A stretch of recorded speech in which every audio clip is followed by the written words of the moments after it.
right, why don't we start the process? Sounds good. Stand by, please.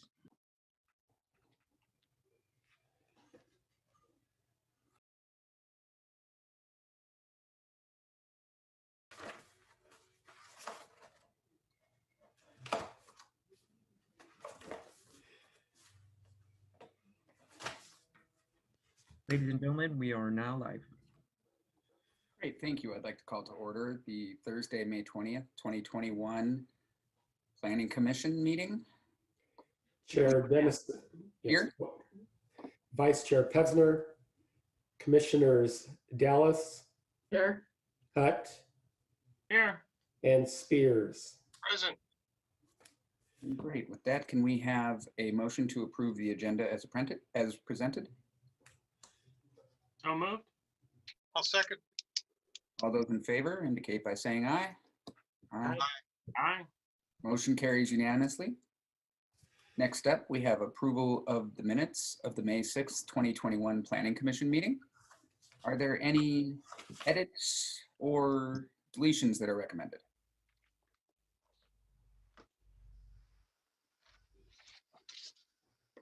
Hearing none, I would solicit a motion to approve them as presented. Also move. So moved. Moved and Aye. seconded. All those in favor say aye. Aye. Motion carries unanimously. Next up, we have the council liaison report. Councilmember Parkhurst. Yes, I have nothing to report. All right. Thank you. We do appreciate your attendance. Next, and at this time, we will take community input. Somebody will, thank you, Anna Wolf. At this time, any person may address the Planning Commission concerning an item that is not on the agenda. The Commission welcomes your attendance and participation. When addressing the Commission, please begin by providing your name and address for the record. Please keep comments to no more than 5 minutes to assure an orderly and timely meeting. Copies of the agenda are available for your convenience on the city's website. State legislation, Government Code Section 54954.2, limits the Commission's ability to take action on specific requests. Government Code Section 54954.2 limits the placement of items on the agenda for action 72 hours prior to meetings, except for specific findings. No action or discussion may be undertaken by the Planning Commission on any item if not posted on the agenda, except the commissioners or staff may briefly respond to statements made or questions posed by the public, or a commissioner or staff liaison may ask a question for clarification or make a brief report on his or her own activities.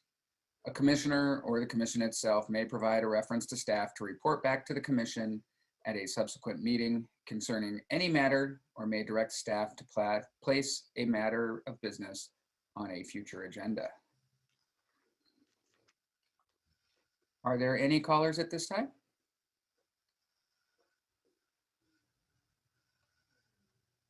We do not currently have any callers. All right, we will continue to wait for the balance of the 3 minutes in case we have anybody who has not called in yet. That phone number to call in is 669-900-9128. Meeting ID 851-8278-0306 with the convenient password 091024. You can dial in now for public comment for any items that are not on tonight's agenda. If you're watching on TV or on live stream, please mute your TV or computer speakers to avoid feedback. If you've dialed in, *9 will get you in, or from your computer, simply raise your hand. Again, at this time, anybody may address the Planning Commission concerning an item that is not on the agenda. When addressing the Commission, please begin by providing your name and address for the record. Please keep comments to no more than 5 minutes. Copies of the agenda are available for your convenience on the city's website. Chair Dennison, you do have a caller at this time. Great, if you would let them through.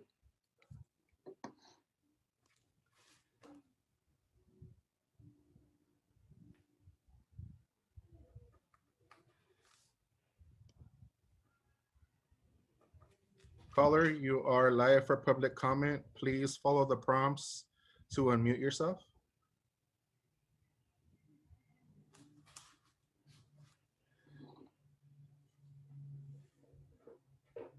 Caller, if you would like to provide comment, please unmute yourself.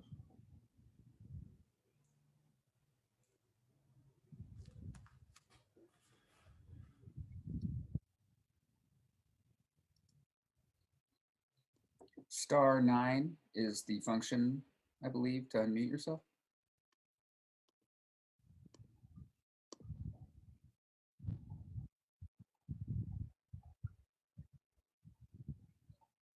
They've got their hand up.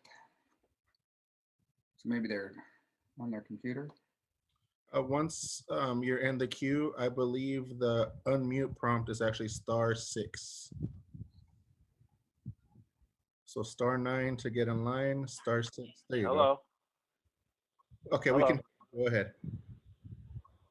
Hi, sorry, I was doing *9.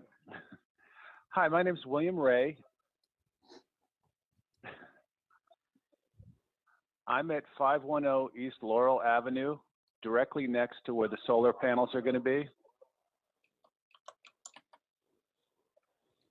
Mr. Ray, this comment period is solely for items that are not on the agenda. Oh, I'm sorry. No problem at all. We will be discussing that as our first item of business. So I don't know if you can stay on and remute yourself. I think that's probably the best option at this time. You Okay, can- I'll do that. Caller, you can just What? stay on the line. You can listen to the meeting on the line. And when they open that comment, just press *9 to get back in line for public comment.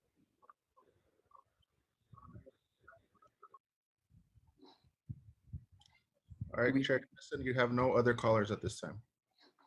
All right. Thank you. And I will try to remember *6 as the guidance for unmuting. All right. At this time, we can move on to our public hearing. Conditional use permit 21-01, CUP 21-01, a solar photovoltaic project located in the city yards. So we do not have a presentation for the commission this evening. We could take public comment after I wanted to make an announcement that we're continuing this meeting to our June 3rd meeting.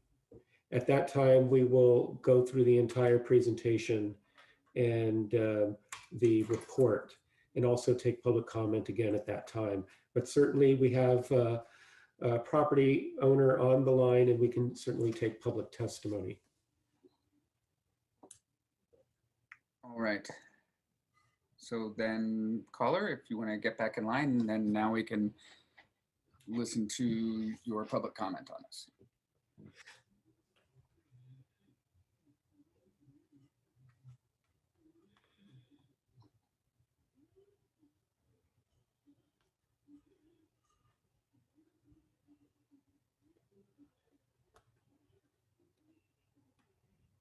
So *9 will put you in line, and then *6 will unmute you to speak.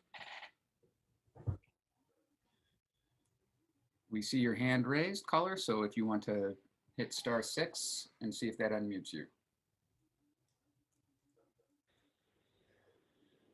Hi, again.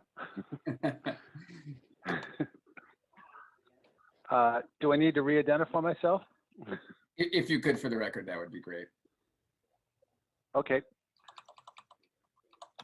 William Ray, W-R-A-Y, at 510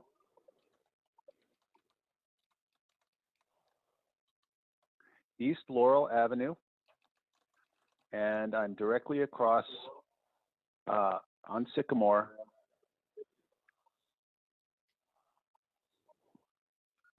Great. You can proceed with your comments. My comment would be,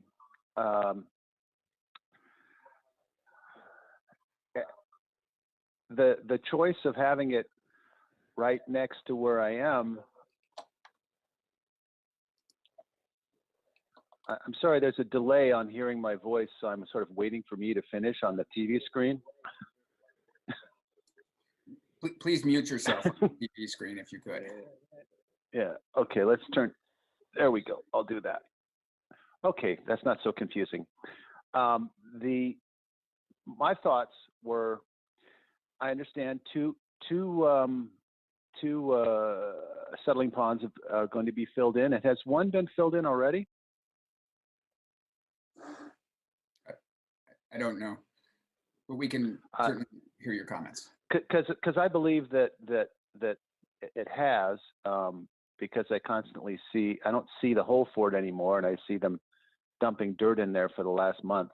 And so to me, it was kind of a foregone conclusion that it's going there, but I'll go ahead and make my comment anyway. And that is, behind the baseball fields, more south, I believe the water table is lower.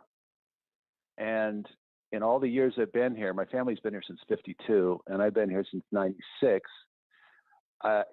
And the rains almost never fill up all the ponds. I don't believe I've ever seen them all filled up. Maybe once I saw a little bit on some of the far ponds. However, the ponds that are right next to my place are usually filled up on a heavy rain. So my question would be, wouldn't it make more sense to cover up ponds that are barely used versus ones that seem to always catch rain? Combined with, there's a lot of noise at the baseball fields, and there's the parking lot for the city yards there versus putting them next to where people are living, a little bit more directly to it. Now, I understand that probably once the solar panels are put in, it might not be a noisy situation, but the building might not be too much fun to listen to of however long that takes to put everything in. I am for solar power. I don't think it's necessarily a bad idea. I really wish we could put them over parking lots and places like that rather than cover up some of our water supply.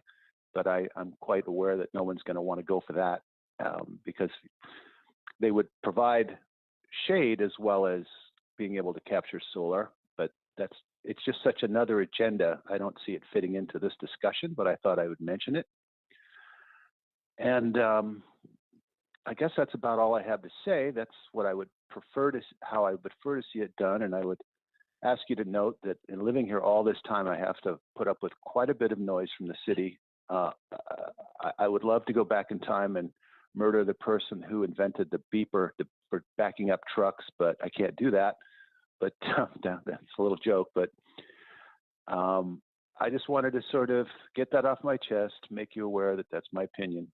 Thanks a lot. Thank you. It appears as if we have another caller in the queue. Is that correct? We do have another caller in the queue, but they have not raised their hand to talk, so they might just be listening to the meeting. Okay. Other caller, if you do want to speak on this topic, now is the time to raise your hand.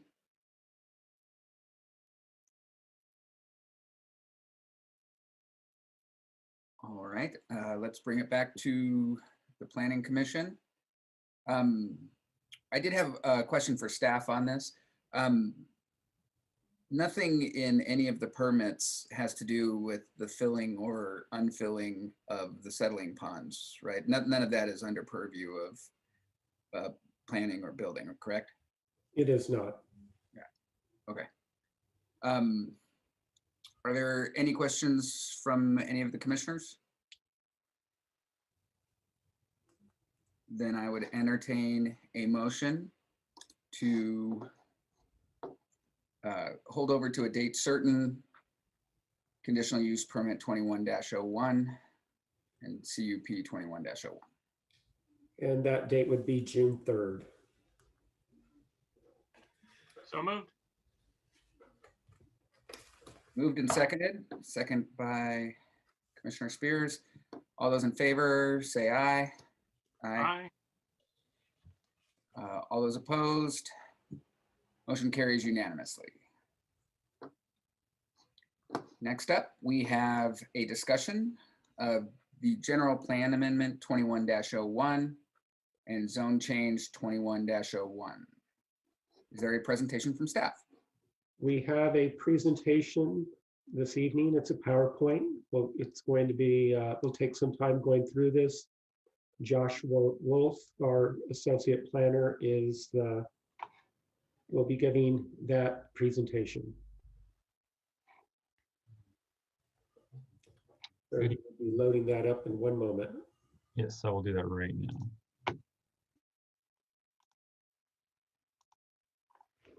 So tonight, I would like to welcome the commission in this discussion and open up with a presentation. I'm just going to do a brief few slides here, and then I'll explain how I want to format this presentation. So the proposal here is for the general plan amendment as required for the proposed changes to the land use map to be changed as directed by City Council during the 2015 general plan update prior to its final adoption. The zone change is a requirement as proposed changes to the zoning map to resolve any inconsistencies between the land use designation and the zoning designation. And this is necessary to achieve consistency with the 2015 general plan. It is required by state law as well. Staff recommends that the Planning Commission discuss the changes of the land use map and zoning map changes as presented, provide direction to staff regarding modifications to the proposal, and consider to agendize this item as a public hearing recommended to the City Council. So tonight's presentation is a breakdown. I will be explaining the background first, and then we'll be going over land use map quadrant by quadrant, then overall existing versus proposed. And then in the same format as land use, that for the zoning map. And at this time, I would welcome the commission to provide their input at any point during my presentation. So to begin, we have 1935 Stonehouse Road. In 2009, there was a lot line adjustment recorded, currently recognized by the county assessor. It realigns the property lines as shown in the orange lines in the image to the right. The current land use map displays parcels bounding the south edge as rectangular, stretching north and south. The land use designation for the largest parcel is also split in use between hillside and natural open space, yet is zoned completely as hillside. The split of uses are not compatible with each other because one conditionally permits residential development while the other explicitly prohibits it. Moving on, 215 North Baldwin Avenue. In 2013, a general plan amendment along with a conditional use permit was granted to change the land use from residential medium density to residential high density, along with the construction of 2 single-story multifamily dwellings. The 2015 general plan update does not appear to reflect this change. It is assumed that the property was overlooked and erroneously designated as residential medium amongst a larger set of parcels being designated that way in its vicinity. The current zoning map shows that the parcel is zoned R3 for higher density residential, allowing higher density residential as opposed to the 2-family or residential medium would allow. Okay, moving on. Joshua, Oh, go ahead. I have a question. So is this similar to the property on the corner of Allegra and Baldwin that has 4 units on it now that a few years ago was identified as had an incorrect land use, I believe. No, it was an incorrect, it was residential, I think it was R2 or something, and then it was recognized because we had another project on the corner of Laurel and Baldwin that had a similar mismatch of land use, and I thought we had already corrected that. So is this something that fell through the cracks that wasn't changed? Because I remember changing those land use and zoning mismatches back when we approved the project on Laurel. I wasn't on the planning commission for the Baldwin. This one's Baldwin and Laurel as well. Is this the corner on Baldwin? Is this the, what is it, north or southeast corner of, I can't tell from the orientation on the map and it's not big enough to see, but is it the southeast corner or the southeast and across from the Gooden School? Yes, across from the Gooden School.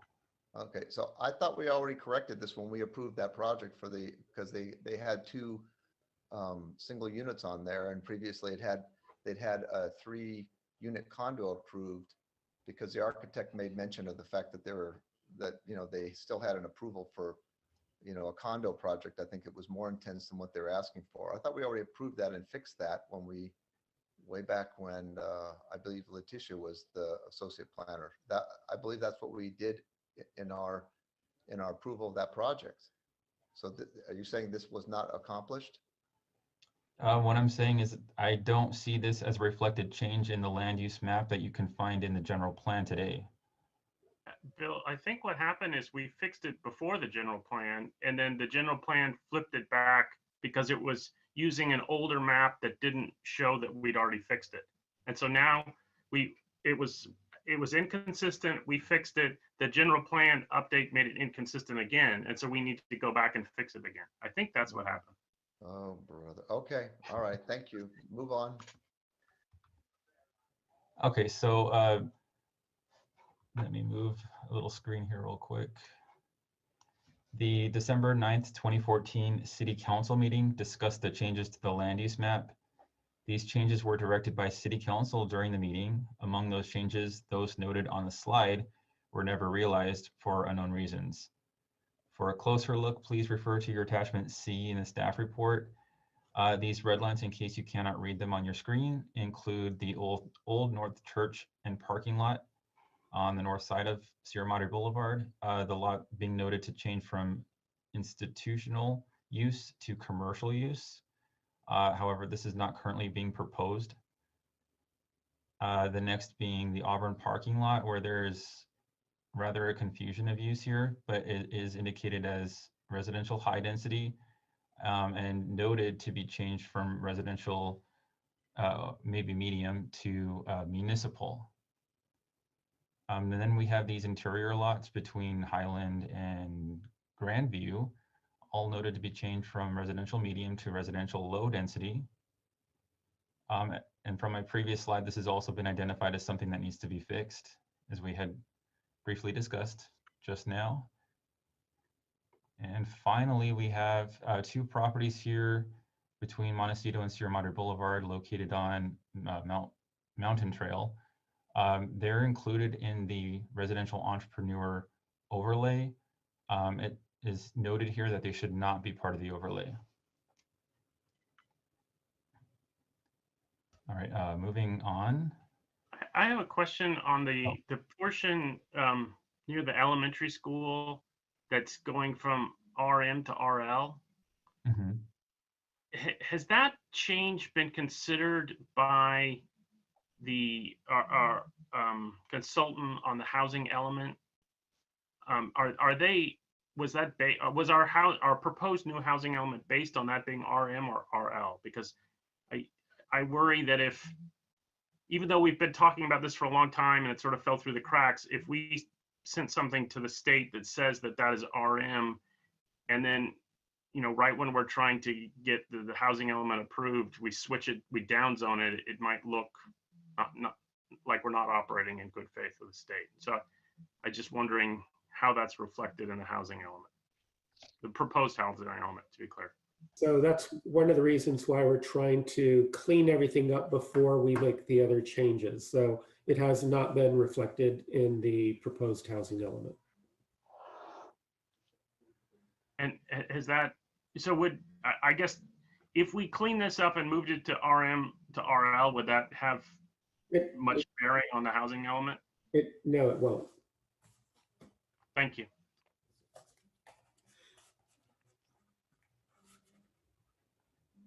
All right, moving on. And lastly, in the background, we have the residential entrepreneur / professional overlay. The 2015 general plan provides definition, objectives, and policies for residential entrepreneurial. Policy L27.1 states to create an overlay zoning ordinance that allows for certain commercial uses in addition to the residential uses, where those residential development standards shall be the same for the underlying zone. The residential professional zone is currently codified by Chapter 17.32 and appears as an entirely separate zone on the zoning map. In effect, it is impossible to determine the underlying zone there. Some parcels identified within the RE overlay in the land use map appear to have not taken on an RP zone and instead an R3 zone. And we'll see this in a future slide, but in particular, those are zones on South Baldwin. Yeah, I think the point on that was that we were trying to expand the residential entrepreneurial concept outside of R3. And so everything that was zoned under the current zone, residential professional, the underlying zone should be R3. And then there'll be additional areas like you show on Windsor that are R1 or some maybe that are R2 that also have the RE overlay.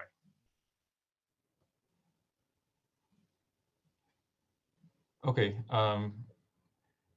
and so then I think what we need to determine is if we want to consider changes to the RP instead of a zone to be an overlay, or to continue it as a zone, but figure out what to do with these ones that have an overlay on them on the land use map that are designated as RL. All right, moving on. So on screen is a land use map that is officially available as public information from the city's website. Between this map and the one available on the 2015 adopted general plan, there are discrepancies, including a confusion of RH1 and RH designation on Miramonte Avenue, just east of Memorial Park, a confusion of RH versus municipal designation of the Auburn parking lot, a confusion of commercial and institutional designation on lots adjacent to Christ Church on the south side of Sierra Madre Boulevard, and then additionally the residential entrepreneur overlay on Mountain Trail between Montecito and Sierra Madre Boulevard. And here's page 25 of the 2015 general plan with a note that on the lower right, you can see that it says draft December 2014 as approved by City Council. Now I can go back and forth between these. You can kind of if you keep your eye on where the Auburn parking lot is, I know that's a small parcel, it's probably the most noticeable here. You will see that there is an inconsistency.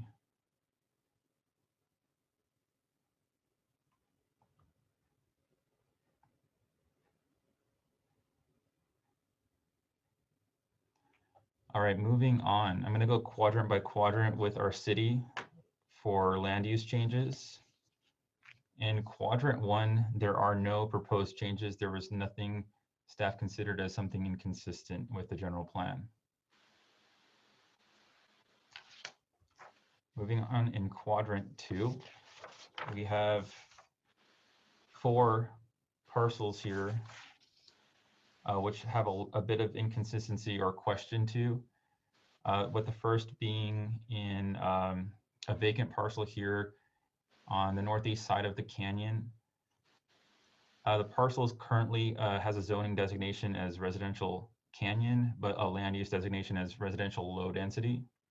It's situated on Mount Wilson Trail Path and is located adjacent to other properties designated both in zoning as land use and land use as residential canyon. The proposed change in land use is to be as residential canyon. And if I can point to it, that would be this parcel here.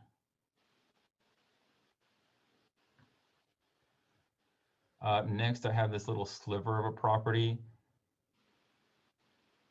And the parcel is owned by the city, contains a natural spring defined by its property lines. The parcel adjacent directly south currently has a land use designation of municipal and is also owned by the city. So although you can't quite see it here, it is proposed to be changed to municipal land use. And similarly in size are these two parcels here. They're currently designated in land use as residential canyon. They're owned by the Los Angeles County Flood Control District. They are currently zoned as land use and have a land use as residential canyon, but due to their characteristic, it's proposed, and we can discuss that they be changed from RC to municipal. And before I move on, is there any input from the commission?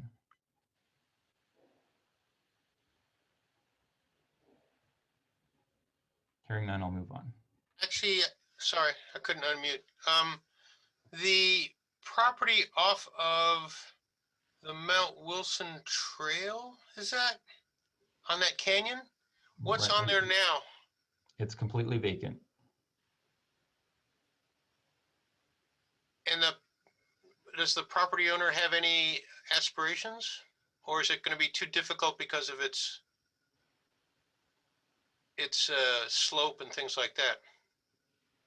I don't know how feasible it is to develop there, nor do I know who the property owner is of this parcel. Okay. I was wondering We how. might, yeah, we might want to figure out how much slope there is on that property. It seems like it's intermingled between hillside and canyon zoning, which I assume is based on slope. You hope there's a reason for that sort of map. And so if there's a big slope, just like the property to the south of it, maybe it makes sense to make it hillside. And if it's relatively flat and developable, maybe canyon is more appropriate. But either way, we should decide and then make the zoning and the general plan consistent. Okay, I will look into the sloping and report on what the slope looks like there and present it at my next meeting. I guess that sort of brings up a question probably should have asked at the get-go. This is a discussion session we're having now, right? So we haven't noticed the public at all. That's correct. So before we have a public hearing, there would be appropriate notice sent to people, and any landowner whose zoning or designation is being changed would have notice, right? Yes, what we would do then is notice it in the paper, and we would also like to notice each either property owner or current resident of the property. Okay, that makes sense. Thank you. Speaking of belts and suspenders, are we going to need to separate out all of these different packages so that we avoid conflicts to be able to achieve a quorum to vote on these? So since we are making universal changes throughout the city, and the city attorney can correct me if I'm wrong, the Planning Commission would not need to recuse themselves for making changes like this. But let's hear from our city attorney as well. You're correct, Director Gonzalez. So, I go back to my point earlier is that some of these shouldn't require much of a discussion. I mean, the one piece of sliver of property with a natural spring on it, we've already talked about that. That's come before the Planning Commission. That seems like a no-brainer. As with some of the other ones that are obviously municipal because they can't be developed and they're kind of in an awkward situation. But then that one up on the side of the hill, we have some questions on, so that may require a follow-up. And if we have some of that we refer to, then the next time we come back to this, we'll say, oh yeah, we've kind of sorted some of these things out, and some of them it doesn't require a lot of discussion, whereas others do. The previous point about the Commissioner Pesner made is, yeah, that was a switch from one to the other and back again. Okay, well, that makes sense. This is, that's an easy cleanup, whereas others are going to require maybe a visit and some head scratching. Does that make sense? Yeah.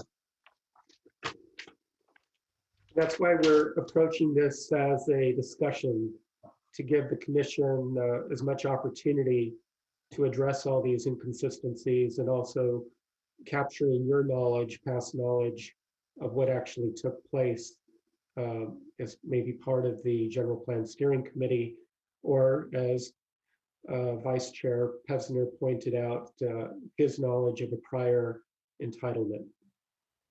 Yeah.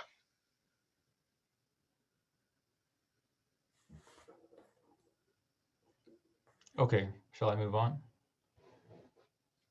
Yes. To Quadrant 3.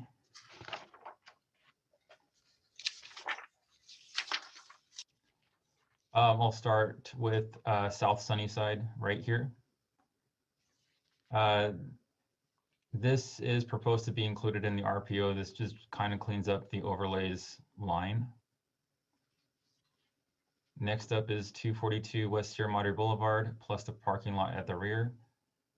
It's currently designated as commercial. It would make more sense for it to be municipal since it is the police department and fire department. Moving on to south of that, 261 Mariposa, from RH to RM. Reasoning thereon, that one is during the 2014 to 2021 housing element update, this property was identified as an opportunity site for higher density development. The property owner did not agree to a zone change, which caused a discrepancy between the land use designation and the zoning designation. Changing the land use designation from residential high density to residential medium density will bring it consistent with the zoning map. And that again is this property here, 261 Mariposa, right next to Memorial Park. Actually, right next to city parking lot. Is it RM is what the landowner wants? That's what it was prior to the housing element, prior to 2014 housing element update. And that's what the owner expressed to continue the use as. Okay, and it's just outside of Measure V, right? Correct. Okay, yeah, that makes sense to me. Okay, moving on to 201 West Sierra Madre Boulevard. This is part owned by the Old North Church. Currently, it is designated as a commercial use, being proposed to designate as institutional use as it is all part of the same property. I have outlined in there 191. I think that's just an error on my part. And then moving on, the Auburn parking lot, this is again corrected. Just fix it to municipal. It is a parking lot. It's owned by the city, and making it municipal would make sense. And that wasn't identified in the housing element as a potential site, right?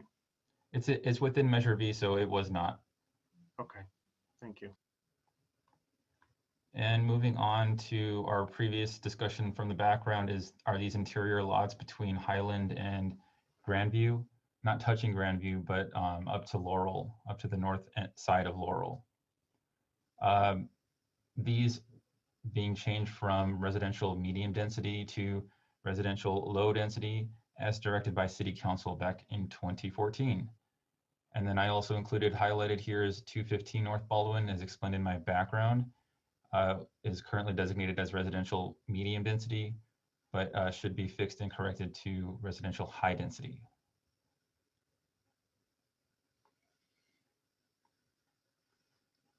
And before I move on, is there any input from commission or staff?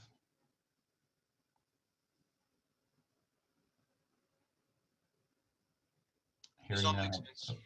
Okay, great. I'll move on.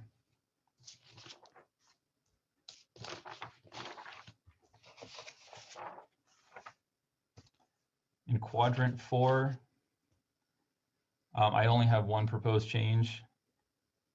which is the removal of the RP, residential professional, or what is also known as residential entrepreneurial overlay, from these two properties here, situated on East Montecito and Mountain Trail. And you'll notice that in your staff report, you'll see that in my table, I had also identified this property, but this was a proposed change, not an inconsistent change. So we removed it from our proposed change.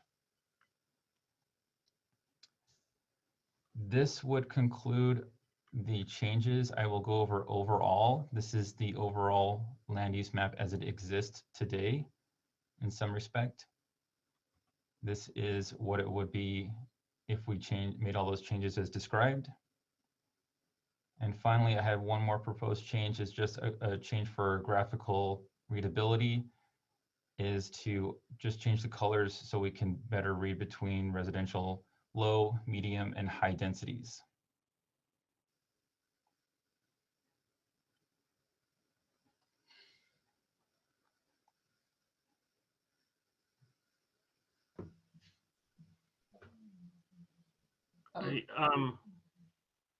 I have two questions. Did we want to go back and talk about the residential overlay, or is that something we want to talk about at a different time? I would welcome the commission to talk about residential overlay, professional overlay.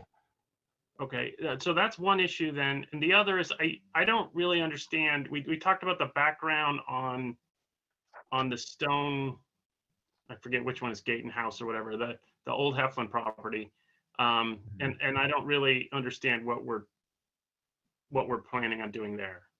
So I would like to revisit that one. Okay, so if I go back and I can enlarge that to quadrant 2. I did not highlight this, but this was a change proposed. It's a split use right now. Mm-hmm. So in order to relieve confusion, I had proposed this be designated as hillside.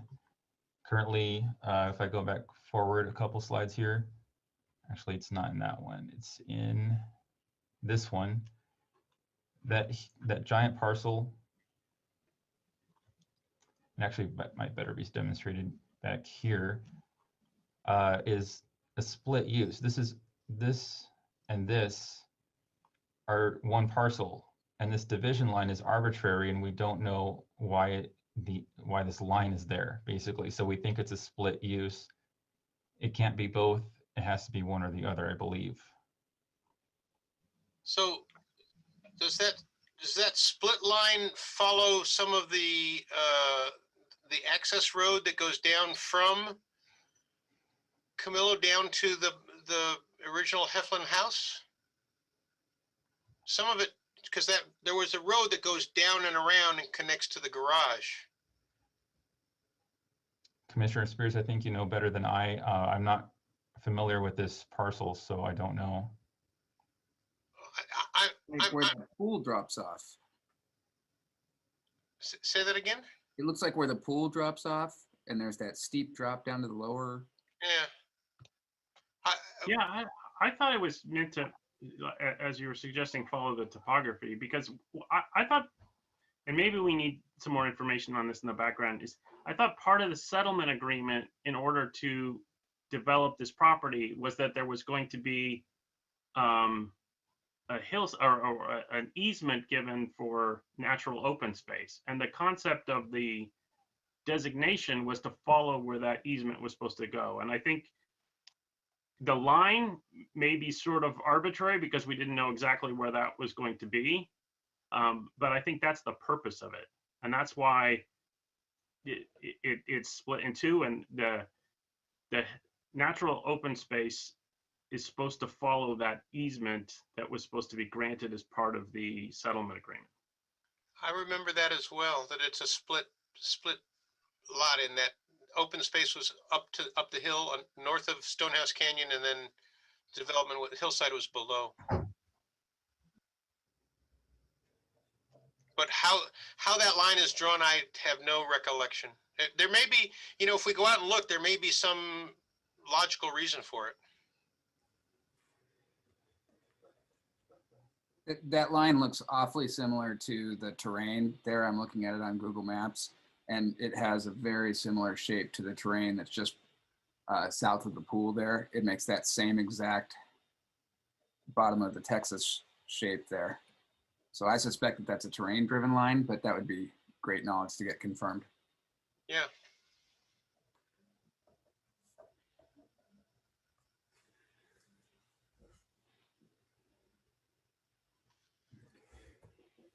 Okay, So I will also check documents regarding the settlement agreement and see what is revealed in there, if there was any indication or map to help us conclude this this line. so moving forward, the question is, can we designate two parts of a parcel as different uses? Was it part of the agreement? That's what we would need to determine, but usually it's the same parcel. So the cleanest way to do this, and it would have to be done by a future property owner, because this 86 acres is for sale. Having to do a lot split, or if we ever have another proposal in here to clean that up as well. Otherwise, we can show it as just all hillside management zone. They didn't process a map as part of the settlement? They did, I believe. We do have tentative track maps for this, but I don't know if this was ever finalized.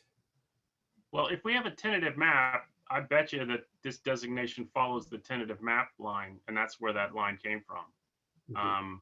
And then that area approximates the stuff that was designated as open space. And I realize it's a little kludgy to have double designation on one parcel, but I also think that that follows the intent of what was approved, and when we approved the general plan and we approved the settlement agreement, that everyone thought was going to happen. And so I don't have any problem if, the new owner wants to move the line a little bit to accommodate, but the concept that we're just going to get rid of the natural open space, I think that I find disquieting.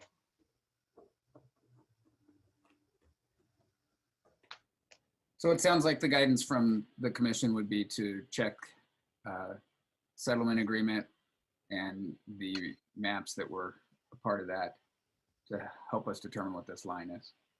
Well, Josh, one more question. I can't remember who said it, but you said the area that's considered natural, that's now designated natural open space, it's 86 acres and it's for sale? I mentioned that, Commissioner Pevsner.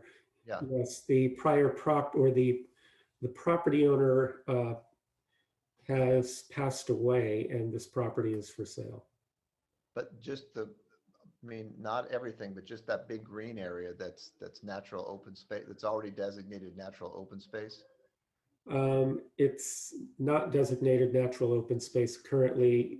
We would have to look at the settlement agreement, tentative track map to determine that line.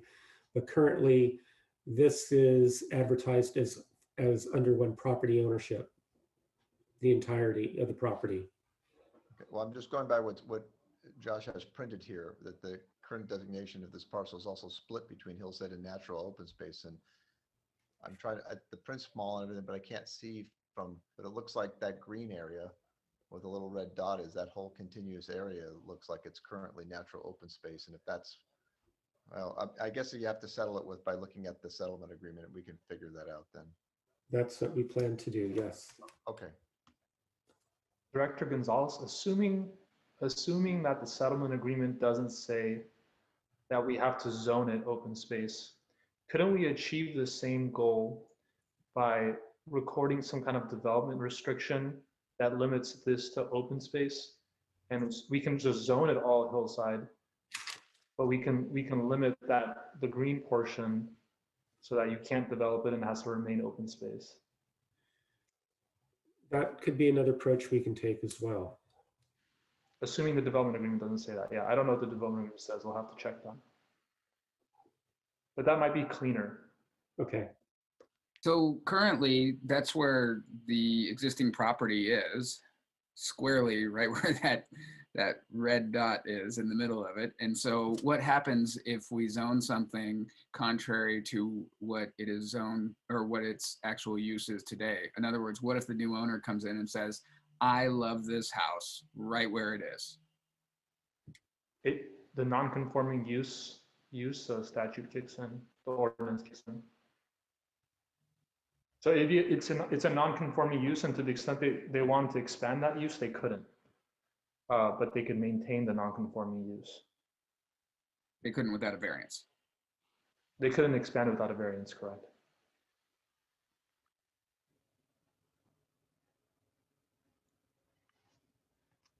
Okay.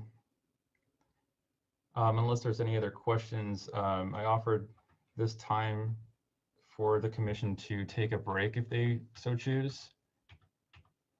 Our next segment is zoning, and there are a lot of things to explain in zoning. I have another question about this. We keep referring back to the 2015 general plan. It's 2021. When is the next general plan update? The current general plan is good for when it was adopted for 35 years. Good answer. That's the best news I've heard all night, Director Gonzalez. So at no time in the, dare I say, while any of us will be serving on. Good with that. Okay, so there's no value in waiting for the next general plan update to make these corrections. This is something that should be corrected now. That's correct. And just for further clarification, as we are doing now, the housing element is on a regular schedule and has to be updated. For the City of Sierra Madre, the Department of Housing Community Development has allowed us to we're on an 8-year cycle. So that's why we're currently working on the update to the housing element.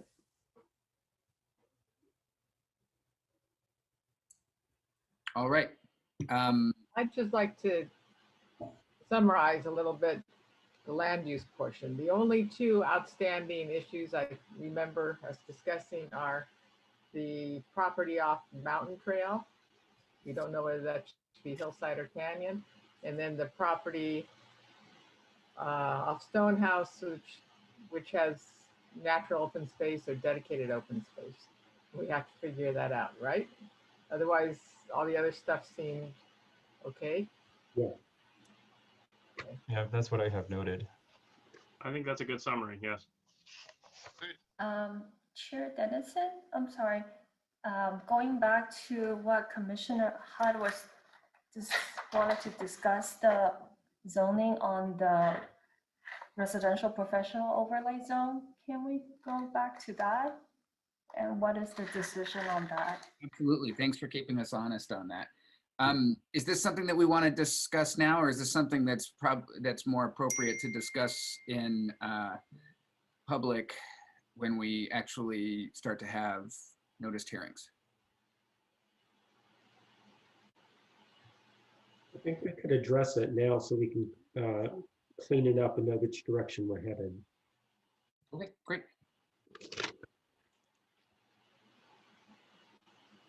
Can we get a little history on the purpose of this zone and why it is there and what it affords people who are in that zone?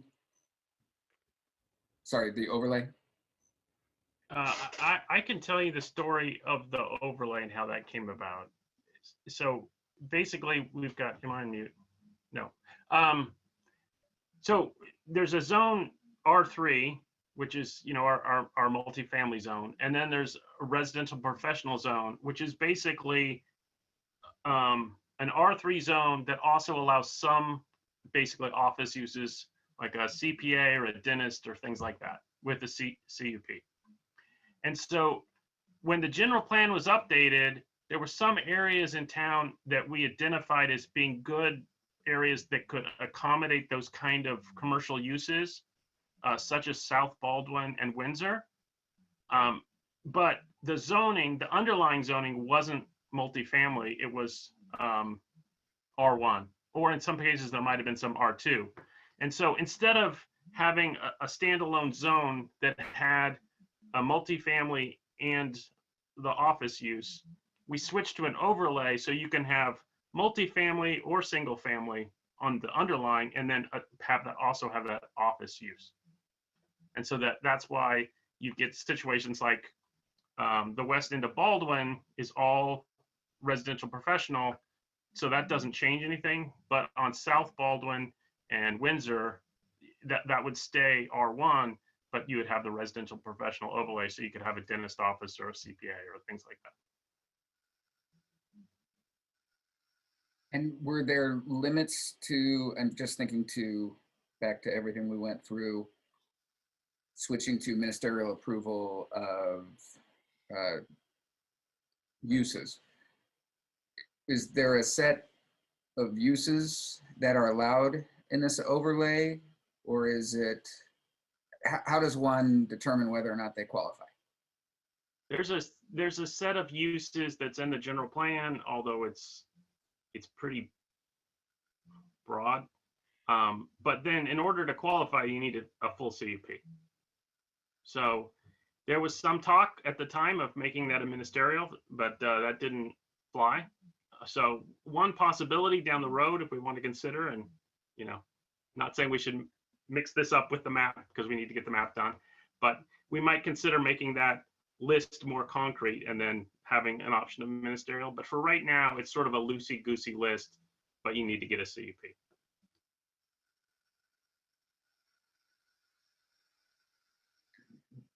Just so I'm totally clear on that, there's a broad list that you still have to apply for a CUP, regardless of whether or not you're on that squarely on the list or not. You still have to get the CUP. Yeah, you have to get the CUP in every instance. Okay. That's probably cause for less concern then at this point, and something to revisit post map. I agree with you. So I would like to point out that you'll see in my zoning map update that I do propose or have it in the proposed zoning map as an overlay rather than its own zone. If we go ahead with that, I believe that would require a municipal code text amendment. Anyone can correct me if I'm mistaken. But if we did that, this process would result in a first and second reading by city council rather than just an approval by city council following the recommendation of planning commission. With that said, we could separate it out so that it's separate if we're running up against a time clock on the map and the zone, correct? Yes, we can take that as a separate item. The point being, we want to know what direction to move forward in regarding the residential professional as soon as possible, since that part would likely require the municipal code text amendment.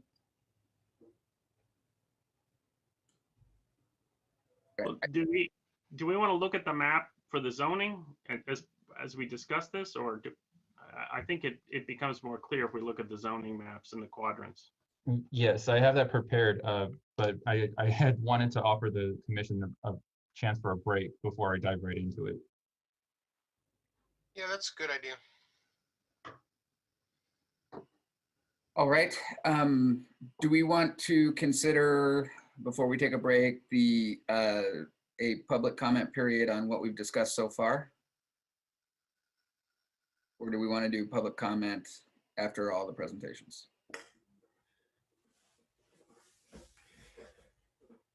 I'd say see if someone's hanging out right now, because maybe they want to talk and not wait for the rest of it. Who knows? Yeah, I mean, if this is a discussion, so is it possible just to let people call in whenever they want and speak? It's hard to get in to the calling, so I want to make it easy for people. We can do that. Great idea. And Mr. Delgado, do we have anybody online at this point? It does appear someone does have their hand raised. I will allow them to speak now. Okay. Go ahead, caller. Yes, this is Sean Dennison, 2221 Sunrise Hill. The reason I'm calling in actually has to do with the area, the former Heflin property, and where that splits to, wildland, open space, and hillside.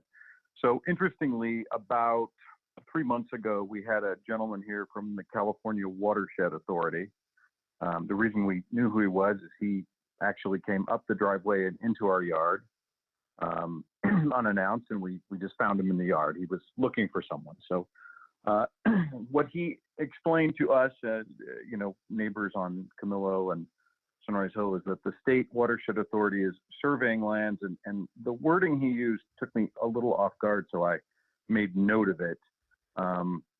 His comments were that the state will acquire watershed land and wildland properties and convert to state preserves if local municipalities are not managing and preserving those lands properly.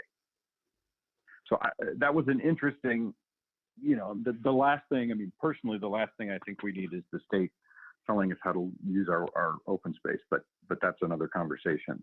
I did, and just kind of listening to the commission here, Commissioner Hutt mentioned that his thought was that line that splits the property, the former Heflin property, in half to open space above and hillside below was part of that agreement. And as a neighbor here, I believe that is correct. The gal who lives in the stone house now has explained that north of her property, her belief was that north of her property is open, and below her property could be separately developed as hillside zone. What's interesting about that is her lot is sort of an odd shape and is cut out of that space that is shown and doesn't show it as a separate lot there, but I've seen it on other maps. So it's interesting that it doesn't break it out. But I did, want to share that with you, and also share that when we walked down to Camillo, he explained that his belief was the state was looking at everything. If Camillo went straight across, just continued on, that the state was looking at anything above that for acquisition. So just something I thought you should be aware of. Thank you. So the line, you said if Camillo went straight across, that's pretty close to the dividing line that we have between the hillside and natural open space, right? It looks like that line from Camillo would kind of go straight across above the property to Arno.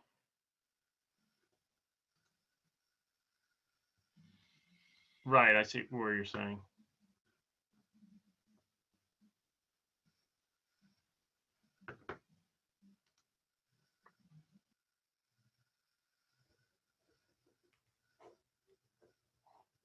If the property was developed for residential south of Camillo, Camillo could connect to Stonehouse.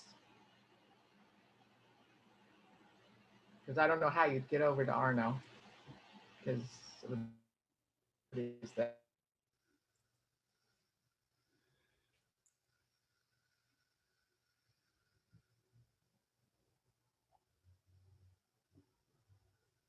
All right. Are there any other callers at this time, Mr. Delgado? Nobody else is raising their hand, so probably just listening to the meeting as well. Okay. So do we want to take a break now or continue to plow through, commissioners? I could continue.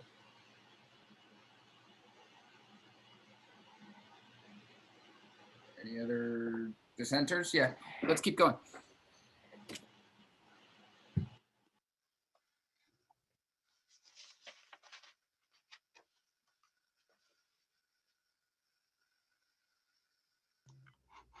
All right, moving on. Let me share my screen here.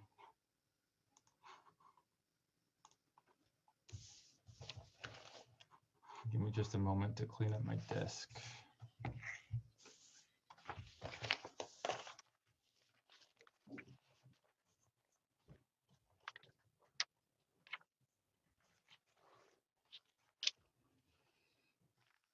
So in this portion, I want to note that it can be a lot easier to follow along with a land use map in hand as well, as I'm going to be referring to the land use map quite a bit in this segment. So starting with the overall zoning map on screen is what you see as the publicly available zoning map, available both on the city's website and at the City Hall public counter. And in quadrant 1, I will start right into all of our noted inconsistencies. Starting with, let me get the pointer out here.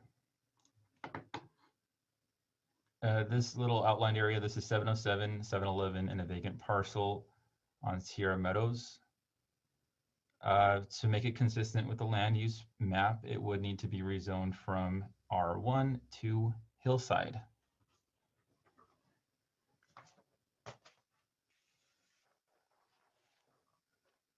Moving on, we have 805, 821 Auburn, and some vacant parcels adjacent to it. Also in the same situation, they are currently designated in land use as Hillside. To be consistent, they would need to be changed to Hillside as well from single family residential R1. 606, 610, in the same situation, currently designated as Hillside, but zoned R1. To be consistent, change to Hillside. And the same thing with this little parcel that's vacant right here, situated between 590 and 578 Auburn. Moving on a little bit southwest, we have the Reservoir on Grove. This is currently zoned single family R1 with a land use designation of municipal.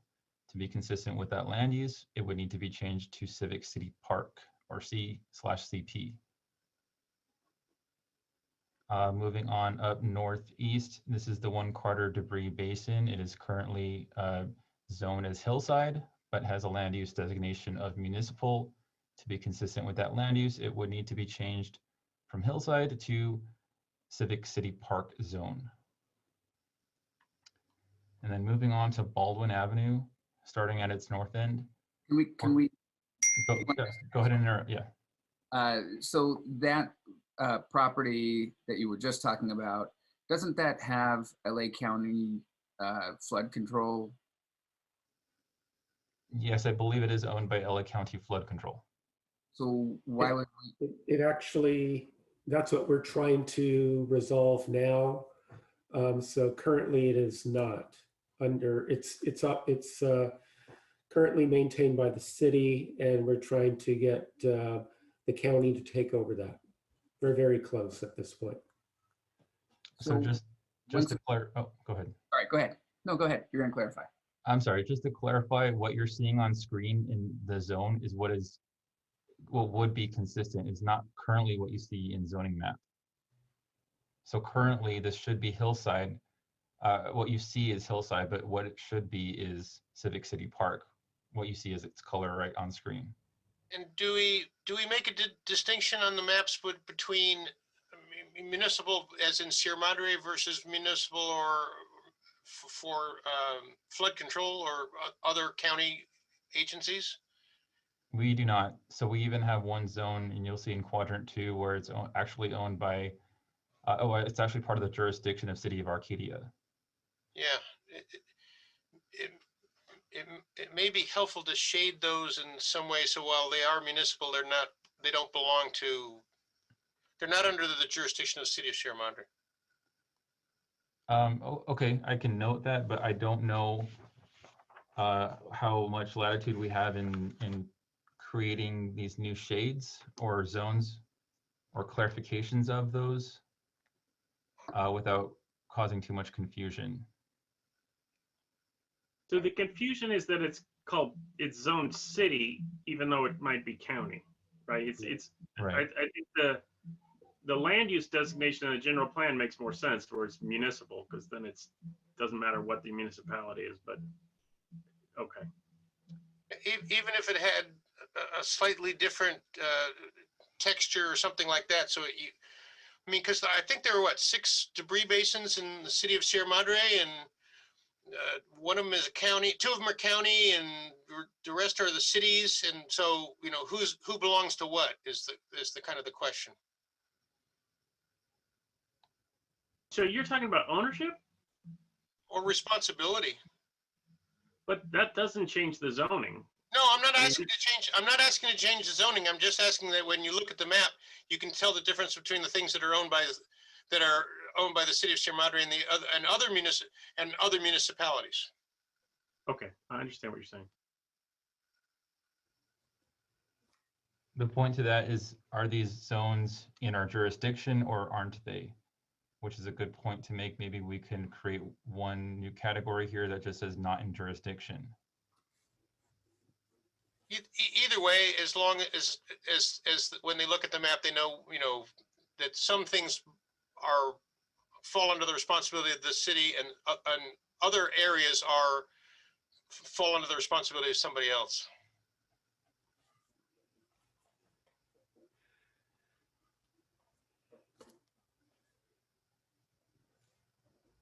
And so what we're looking at here are parcels that were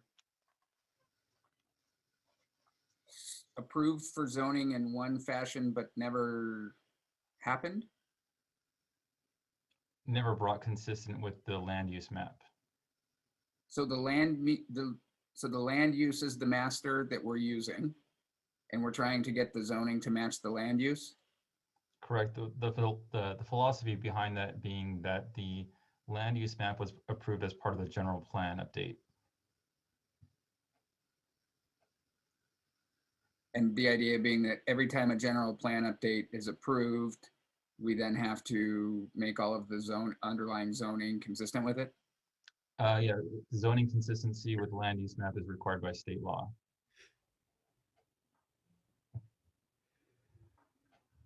Okay. Moving on here to those properties on South Baldwin. There's a slew of them that are currently zoned R3 or R3. So the first and northern 3 of these is currently zoned R3. To be consistent with the land use map of RL, they would need to be zoned R1. Then following there and starting on 451 North Baldwin and moving south to these identified properties, they're all currently zoned R3. To be consistent with the land use map of RM, they would need to be rezoned R2. And again, I just want to make sure that this is not going to hurt us on the housing element if we do that. Because I think that does bring it consistent, and I want to do that. I just don't want to get us in hot water with the state. It shouldn't have an impact. These are not our priority sites. Okay, thank you. And I'm sorry, what is RN? The end goal to be consistent with the 2015 general plan land use map. Right, I understand. What was the what does RN stand for? We're going to change into R. So RM basically equates to R2.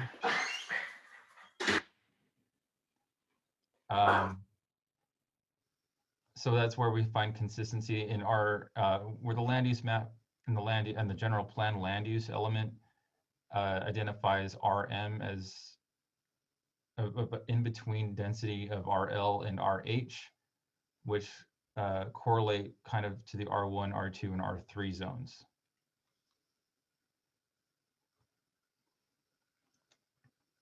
Does that make sense? Clear as mud that we would use one set of names on one map and an entirely different one that don't actually mean anything to the other one. Got it. You wouldn't want it to be easy or straightforward, would you? Just try to get up to speed. I apologize. And land use designations are are generally consistent throughout all jurisdictions. So under land use maps, these are the typical land uses that you would see. And then yes, the zoning code, sometimes it's more specific, so it does vary slightly. That makes sense. Thank you. So if we wanted to change one or the other, we'd have to change the zoning titles. Yes. To make them the same. Okay. So, yeah, I didn't see any issues at all in quadrant 1. That seemed all good to me. Did anyone else want to provide input, concerns on quadrant 1 before we move on? No, it makes sense.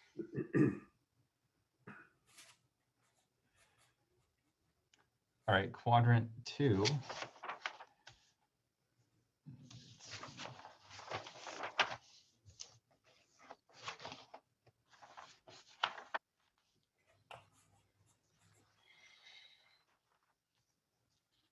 Starting on the east side of Baldwin at 450 North Baldwin. It's currently,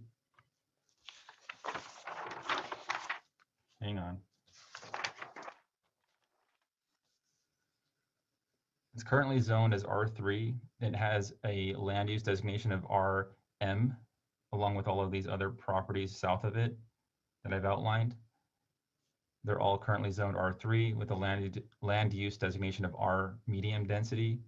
To be consistent with that medium density, they would need to be rezoned R2, 2-family.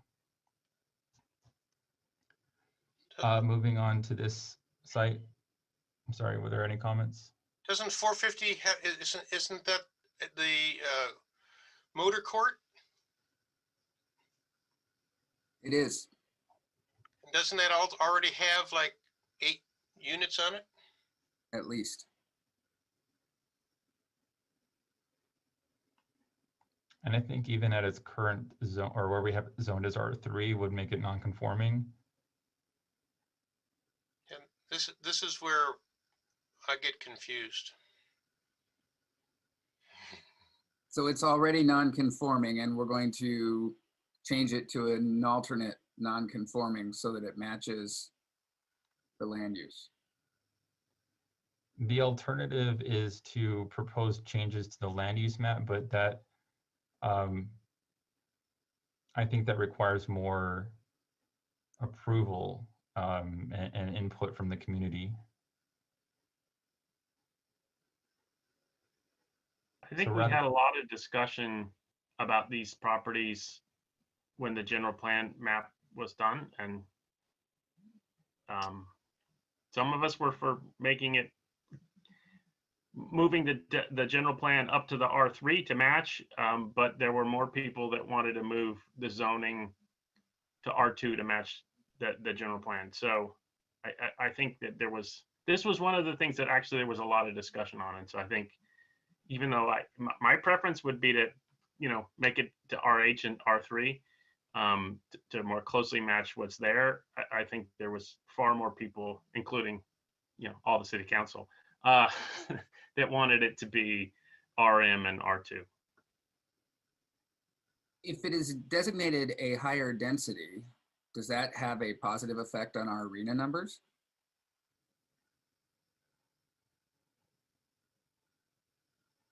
It would if we identified it as a priority site, and if we changed the zoning, sure, it could realize possibly higher density uses. I think it would also, if increasing the density or the land use to allow greater density would result in greater number of units, is where it would affect our arena numbers. But since putting it to RH probably would put it in line with where its development is right now, it wouldn't have any effect on arena numbers, I don't believe. Yeah, it would have to be a much higher density, probably much more than 20 dwelling units per acre. Yeah, I think the existing density is higher than R3. So it's going to be non-conforming however we do it, and no one's gonna, I mean, for RENA purposes, you can't fit more units on that unless we changed our zoning to have a new higher level. And I think if we're going to do that, people would want it down closer to town, not there. Yeah, I guess I mean, as I'm looking at this map, now that you've mentioned this, Commissioner Spears, I mean, directly across the street is an apartment building that has at least 8 units. You know, 400 is a triplex where we're going to zone it down to a duplex. There's 4 units on the corner there of the lake, and that's going to be zoned for 2. They're just going to remain non-conforming with a different underlying zone. Okay. I guess that's what I'm hearing, right? Correct. Okay, so moving on, I'm going to touch on 261 East Allegra here. This is the bigger parcel between Allegra and Sturtevant. That is currently zoned as R1, one family residential, with the land use as RM, medium density. To be consistent with that, it would need to be zoned R2. And I think that makes a lot more sense than these other ones here. I agree. That's the Gill property, the Gill design property.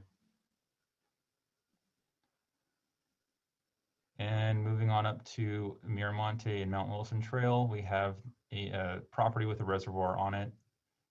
It's currently zoned as single-family residential with a land use designation of municipal. To be consistent with that, it would need to be Civic City Park. I have a question. Sure. In between the reservoir and the park is 185, and that's Lizzie's Trail Inn. Is that owned by the city? Is that a municipal? Should be a municipal lot?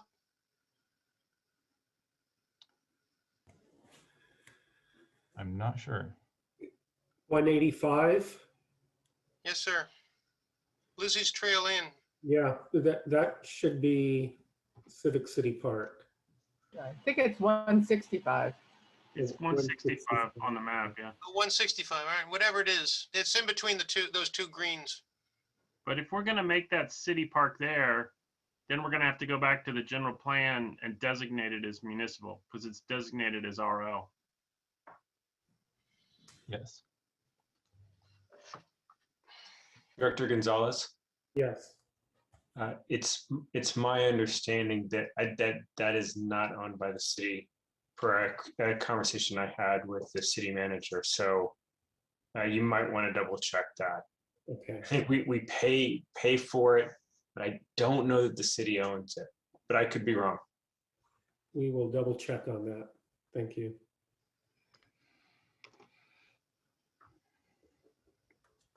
Okay, moving on to the Mount Wilson Trail Park with a reservoir on it, also known as Turtle Park. This is currently zoned open space, has a land use designation as municipal, and to be consistent with that, it would need to be zoned Civic and City Park. Moving north from there, there are several properties on Mount Wilson Trail, which are 490, 500, 540, 669, 671, and 675, plus one adjacent property, which is vacant, all currently zoned R1 with a land use designation as residential canyon.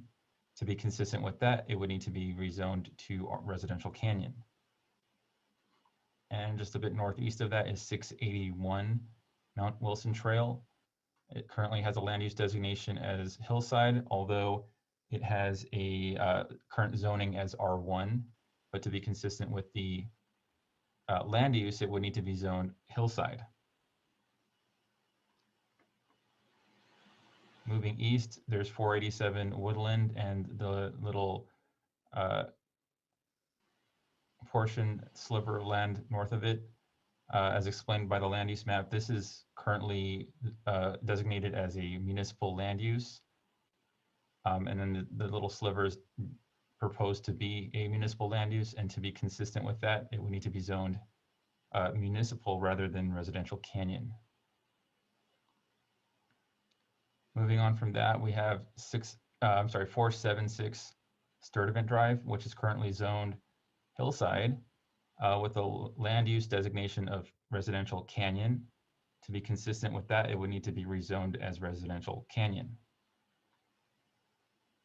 Just a little bit south of that are these two slivers of properties I went over in my land use proposals to be redesignated as municipal. To be consistent with that, it would need to be also rezoned as Civic City Park.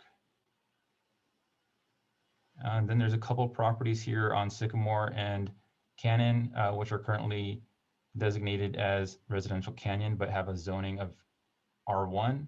To be consistent with that, it would need to be rezoned residential canyon. Moving northeast of that, there are some properties here on Lotus Lane.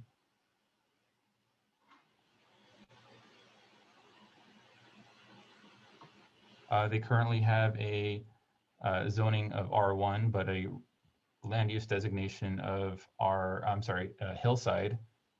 To be consistent with the hillside, they would all need to be rezoned as hillside. And finally, moving south of that, we have 526 Camillo Road to be rezoned from hillside to R1 to be consistent with its land use of RL. Before I move on, are there any further questions or input from Commission?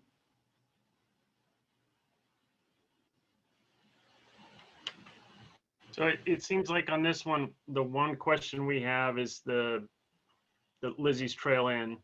Mhm. And that's an issue for the zoning and the general plan.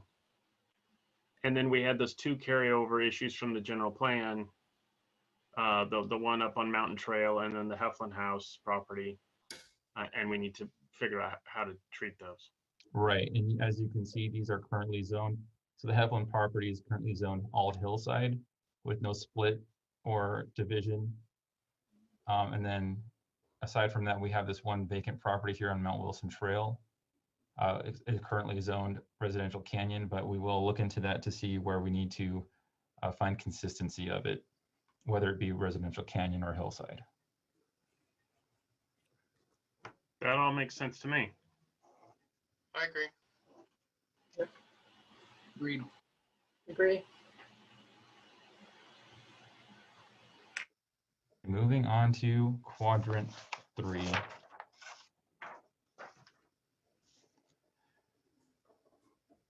Starting with 390 to 708 and 359 to 658 West Sierra Madre Boulevard. This is the portion of West Sierra Madre Boulevard spanning from the portion abutting Measure V area all the way to Michelinda, excluding 695 West Sierra Madre Boulevard.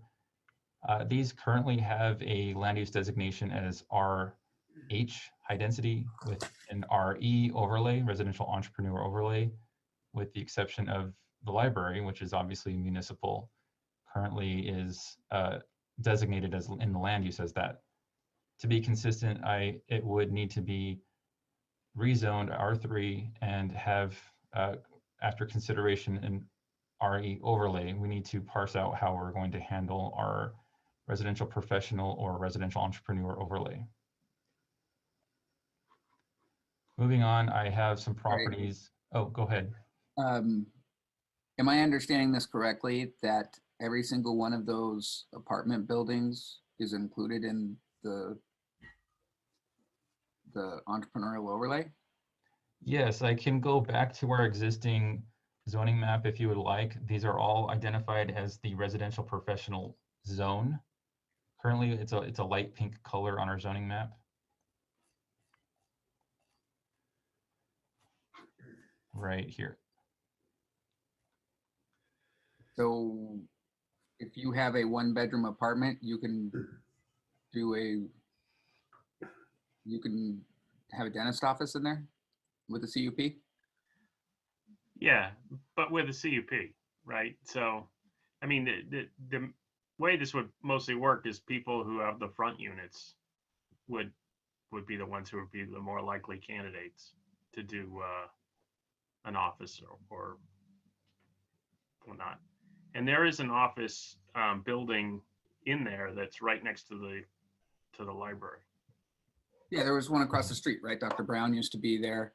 There's a, right next to Dr. Brown, there's that two apartment in back, one house up front that would be good for it. I guess there's a lot of high density apartments in there. And I guess I was just a little surprised that it wasn't more strategic the way that was zoned. But the Right, CUP, and the the CUP, CUP, yeah. Yep. So we don't currently have an overlay zone, do we? Or did we create that yet? For a residential professional or entrepreneurial, we have a residential professional zone, which, as explained earlier, it is its own zone, which does allow certain commercial uses on those residential properties, but it doesn't retain any of the underlying zone information, nor do we know how to determine its development standards thereon, other than that the residential professional zone does allow the same uses as the R3 code.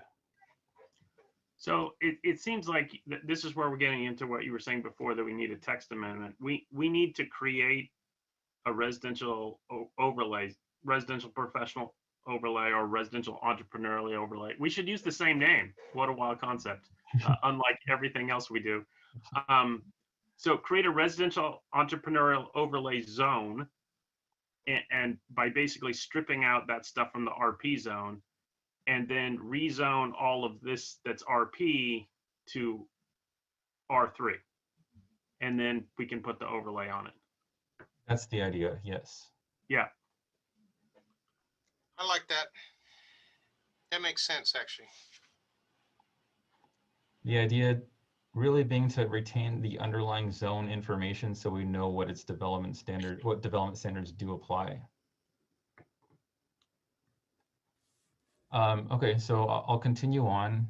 There are properties here on Park and Mariposa with a current zoning designation, a zoning of R3, but a land use designation of residential medium. To be consistent with that, they would need to be R2.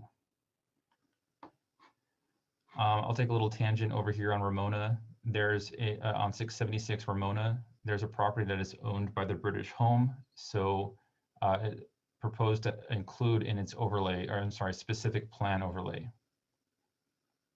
Moving just a bit east of that, Ramona and Sunnyside. Does the specific plan cover that, or say what they're going to do with that? I don't believe it's been amended, so I think technically no. I mean, I don't have any problem with adding that. I just think that if memory serves, and it's getting a little hazy on how that specific plan works, that it was just tailored to the main site, and so, you know, if we extend it over, I don't know that we have any kind of you know, controls over that property, because it's the specific plan doesn't speak to it. So they actually developed a property on that site. So maybe we did amend that specific plan then. Mm-hmm. Okay. Well, if we did, then I'm totally fine with it. Okay, I've noted it. We'll look into it. Moving east of that, Ramona and Sunnyside, we have Goldberg Park. It's currently zoned R1, but has a land use designation as municipal. It is a park, so it would make sense to rezone that as civic and city park. And moving on up towards South Lima, there are some properties here. There's no proposed change to the zone. They don't need to be rezoned. They just need to be included in an overlay if we do decide to make an overlay, residential professional overlay. Same thing with all of these properties highlighted on North Lima, where I think there is one on West Montecito, 318 West Montecito. These are also zoned R3, have a land use designation high density. All we need to do to make it consistent is include it in the residential professional overlay. Moving on to 261 Mariposa. On our zoning map, it reads that it's municipal. That doesn't fall in line with our land use designation, so it should be rezoned to R2. Moving on to the Old North Church south end, south side of West Sierra Madre Boulevard. There's 15440 and a vacant parcel adjacent to it, which is currently zoned institutional. That's not in line with our general plan land use of designating it institutional. I'm sorry, designating it commercial. To be consistent with the commercial designation, it would need to be rezoned commercial. Then on to the Auburn parking lot as explained prior in the land use updates. This would need to be rezoned Civic City Park to be in line with the municipal land use.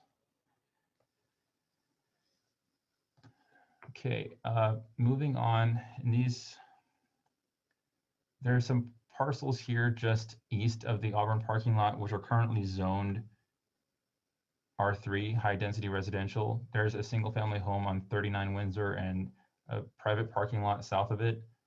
On the land use map, it is currently designated as a commercial land use. To be consistent with that, it would need to be zoned commercial. And then I'll do a really easy one here on Kirsten Court Triangle. Currently is zoned commercial with a land use designation of municipal, but to be consistent with that, it would need to be zoned, excuse me, Civic City Park. Moving north, we have some zones here south of West Montecito on Windsor Lane and Montecito Court. There are no proposed, or there's no needed zone changes other than to include them in a residential entrepreneur or professional overlay. Moving north, there are some interior lots west of the school here on 93 North Baldwin. They are currently zoned a mix. So the ones on West Montecito are zoned R1, and the ones spanning 42 to 70 West Highland are zoned R3. But they have a municipal land use, I'm sorry, they have a land use designation of institutional. So to be consistent, they would need to be rezoned institutional. Then on 78 West Highland and 120 and 116 Auburn, they are currently zoned a mix of, no, I'm sorry, they're all zoned R3, but they have a land use designation of RM, medium density. And to be consistent with that, they would need to be rezoned R2. And moving north of that between Highland and Grandview, again, all of these changes here are proposed to be in consistency, to be consistent with our land use map. So there's a multitude here that are currently zoned R3, and our interior lots zoned R3 and R2. To be consistent, these interior lots all need to be zoned R1. The capping, the block caps need to be zoned R2, with the exception of 215 North Baldwin. I haven't designated that because it's currently zoned R3, consistent with our land use designation or proposed land use designation. And moving south, this is where the importance of the residential entrepreneur really takes place. 85 South Baldwin, it's currently zoned R3. It's not included in an RP, or it's not zoned RP. And to be consistent, it would need to be included in an RP overlay. And here is where it's really concerning. South between Esperanza and Bonita, they're on Baldwin between 109 and 171. It's currently zoned R3. However, on our land use map, it is residential low density with an overlay. To be consistent, it would need to be rezoned from R3 to R1 with an overlay. Now, before I move on, are there any questions, or would Planning Commission like to provide input? I have some questions. At the corner of Sierra Madre Boulevard and North Hermosa, lots 2, 4, 5, and 33. Is that mixed use? Is that why it has the residential entrepreneur overlay? Oh, that's sorry? Kensington.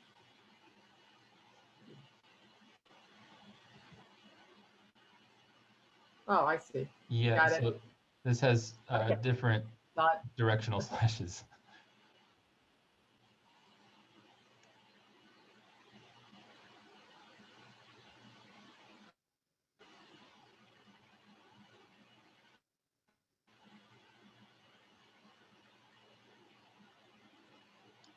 Okay, shall I move on?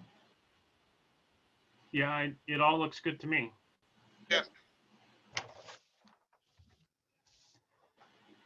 Okay, in Quadrant 4, I'm going to start on the south end of Baldwin here. This is the continuation of our concern of our residential professional overlay, where it's currently zoned R3, spanning between 182 and 102 South Baldwin. I'm sorry, also 80 South Baldwin, but 80 is consistent with its between a land use and zoning, other than it doesn't have an overlay. So 102, 120 South Baldwin, and 25 Lowell are all currently designated in land use as residential low density with an overlay. And similarly, south of on the south side of Lowell, we have 150, 165, and 182 South Baldwin, all also designated in as residential low density to be consistent in zoning, in land use, and with the character of its block and neighborhood. They would need to be rezoned as R1-15, which is a 15,000 square foot lot minimum. And also I think that with those three, 150 to 182, that, I mean, there's no size differential in the general plan, right? So that this is where the sort of shades of zoning come in, that it makes more sense to these to just be straight R1, sort of like that other patch of Lowell on the south, where there's smaller size.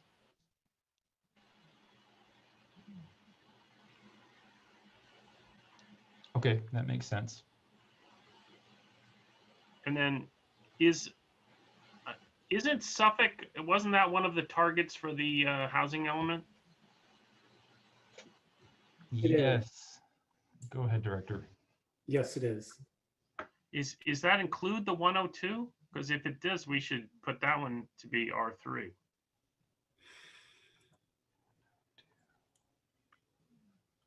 It does. I'm sorry, 102 Baldwin, which is right next to it. Yeah. I don't believe so.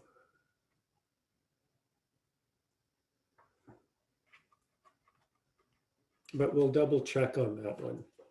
I think it spans between 118 and up to 62 or 55. Can't remember which one of those. Right, it's more on Suffolk.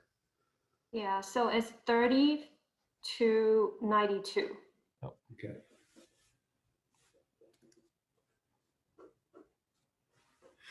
So up to, but not including 120 or 102 South Baldwin. That's correct. All right, moving north of that, on 33 East Sierra Madre Boulevard, it's currently zoned as RP, residential professional, but has a land use designation as commercial. And to be consistent with that, it would need to be rezoned commercial.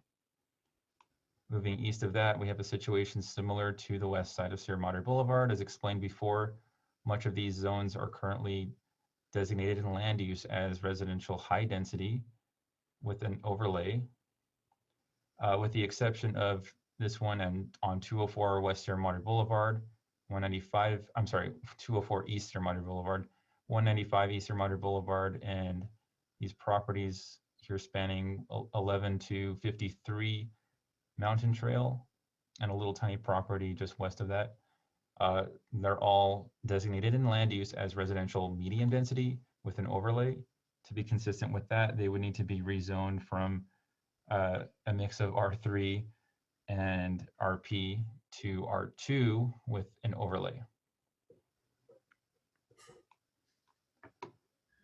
And here, all of the properties I have highlighted, there's many of them, but they're all currently zoned R3. So these are all the properties I've highlighted here, up to 115 East Laurel, with the exception of 237 East Highland. They're all currently zoned R3, but with the land use designation as RM. To be consistent with the RM medium density, it would need to be rezoned R2. On 237 East Highland, it's currently zoned R3, but has a land use designation as RL. To be consistent with that, it would need to be rezoned R1. Moving on up to East Laurel, there's a property here on 65 East Laurel, which we believe is part of the Gooden School. It is currently designated on the land use map as institutional. However, it is zoned R3. To be consistent with the land use, it would need to be rezoned to institutional. That is a similar case on 192 North Baldwin here. This is the Gooden School. It is currently zoned R3 with an institutional land use. To be consistent with that land use, it would need to be rezoned institutional. The lot on East Laurel,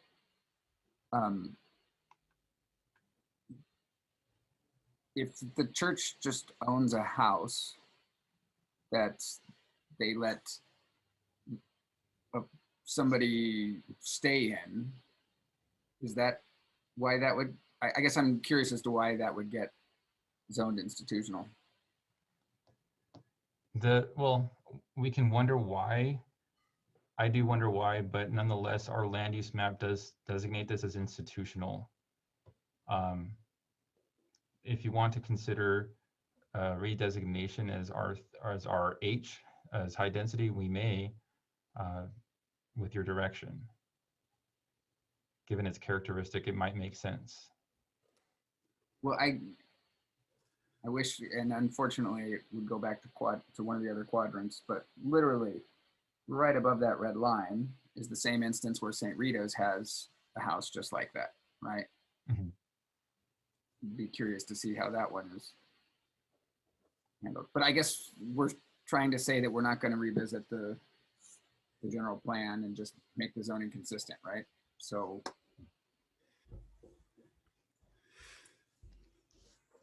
Yeah. let me ask the alternate question. Hypothetically, if I were an institution in distress and was liquidating assets, would I, at the point of sale, then come petition to have a zoning change then? That would probably make sense. And are we allowed to zone change in spite of the general plan? No, they would, well, you could if you also amended the general plan. So if that is a separate house and it was decided to sell, then if you wanted to own a house, you would either inherit an institutionally zoned house, or you would have to petition the city to change the general plan and the zone. That's correct. But question along that line, what's more onerous? Yes. Because that's what Tom's getting at, and I agree with him. It's like we shouldn't make it onerous because it could come up. You know, and then you've got someone who wants to do something, and then it becomes, you know, almost like trying to, well, you know how they say with government stuff, you know, like an act of, you know. Yeah, I don't think either one is inherently more onerous. It depends what you want to do with it. if you want to build an apartment building, institutional is more onerous. But if you want to use it as a church or a school, then the multifamily zoning is more onerous. So it's, I mean, if Gooden is going to use it as a church or a school, then institutional makes more sense. But if people are just living there, then it should be residential. But I guess the question then becomes, is this the time to change it or to just work on conforming it in spite of actual use? Yeah, I mean, this is what, 5-6 years after we adopted this. We should try to get the conforming stuff done first. I would love to revisit some of this stuff that went, you know, where we go down to R2. I don't think that was the right choice, but you know, I mean, if we're looking at the properties on Baldwin north and south of Gooden, those seem to be, should be R2 and RH, but that's not what carried the day in 2015. So I vote to just make it consistent. Will all the property owners be notified of these changes before they're made permanent? Yes. Okay, so I think they can all speak for themselves at that point. But if, yes, that's true. But they would have to, again, petition the city to amend the general plan if they don't want it zoned this way. Well, they could talk to us before we zone it that way, is my point. They'll And be then- noticed before it actually, the zone change happens, so they can come in and in public comment, make their case before it actually happens without fees or processes or, and so. And then your proposal would be that the planning commission send to the council a recommendation to change the general plan on behalf of the resident? If they make a strong case, yeah. If, you know, say the Episcopal Church says, oh, no, we don't want that zoned commercial. We plan to sell that in the next 5 years. You know, we need the revenue or, you know. They were just the last one we spoke about. There are quite a few houses that have some zoning changes in this That's list. right. And a lot of them are getting downzoned. I wouldn't be surprised if we heard from them about, you know, the value of their property going down. And so I don't know. Or there were people getting zoned into hillside, people moving, lots of zone movement. Yeah, we had a lot of, in the general plan time, a lot of people talking, especially on the North Baldwin part, about the designations. But then a lot of the notices were, you know, just general citywide notices as opposed to a mailing. So we might find that when we go to, you know, downzone some of these properties from R3 to R2 and people are individually noticed, that they might then come forward and say, hey, wait a minute, you know. And so I definitely think it's a good idea that we notify the property owners and let's hear them out. But I think for what we're talking about right now and bringing things consistent, I think this all looks good to me. I agree. Agreed.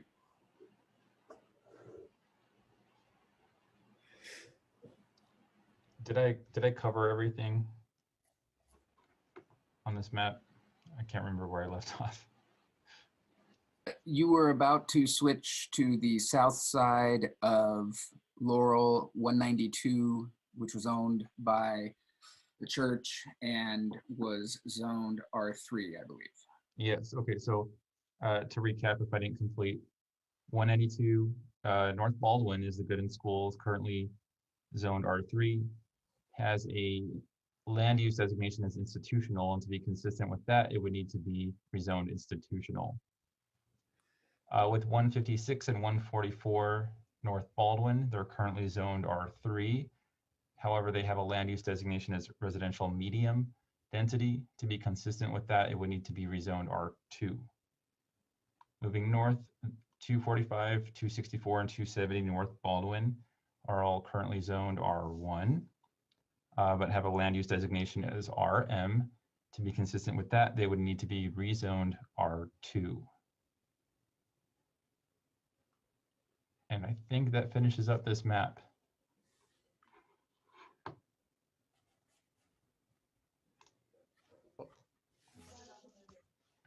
So moving if on, we- I'll look at the overall. If we want to go back, do we want to go back and look at quadrant 4 again?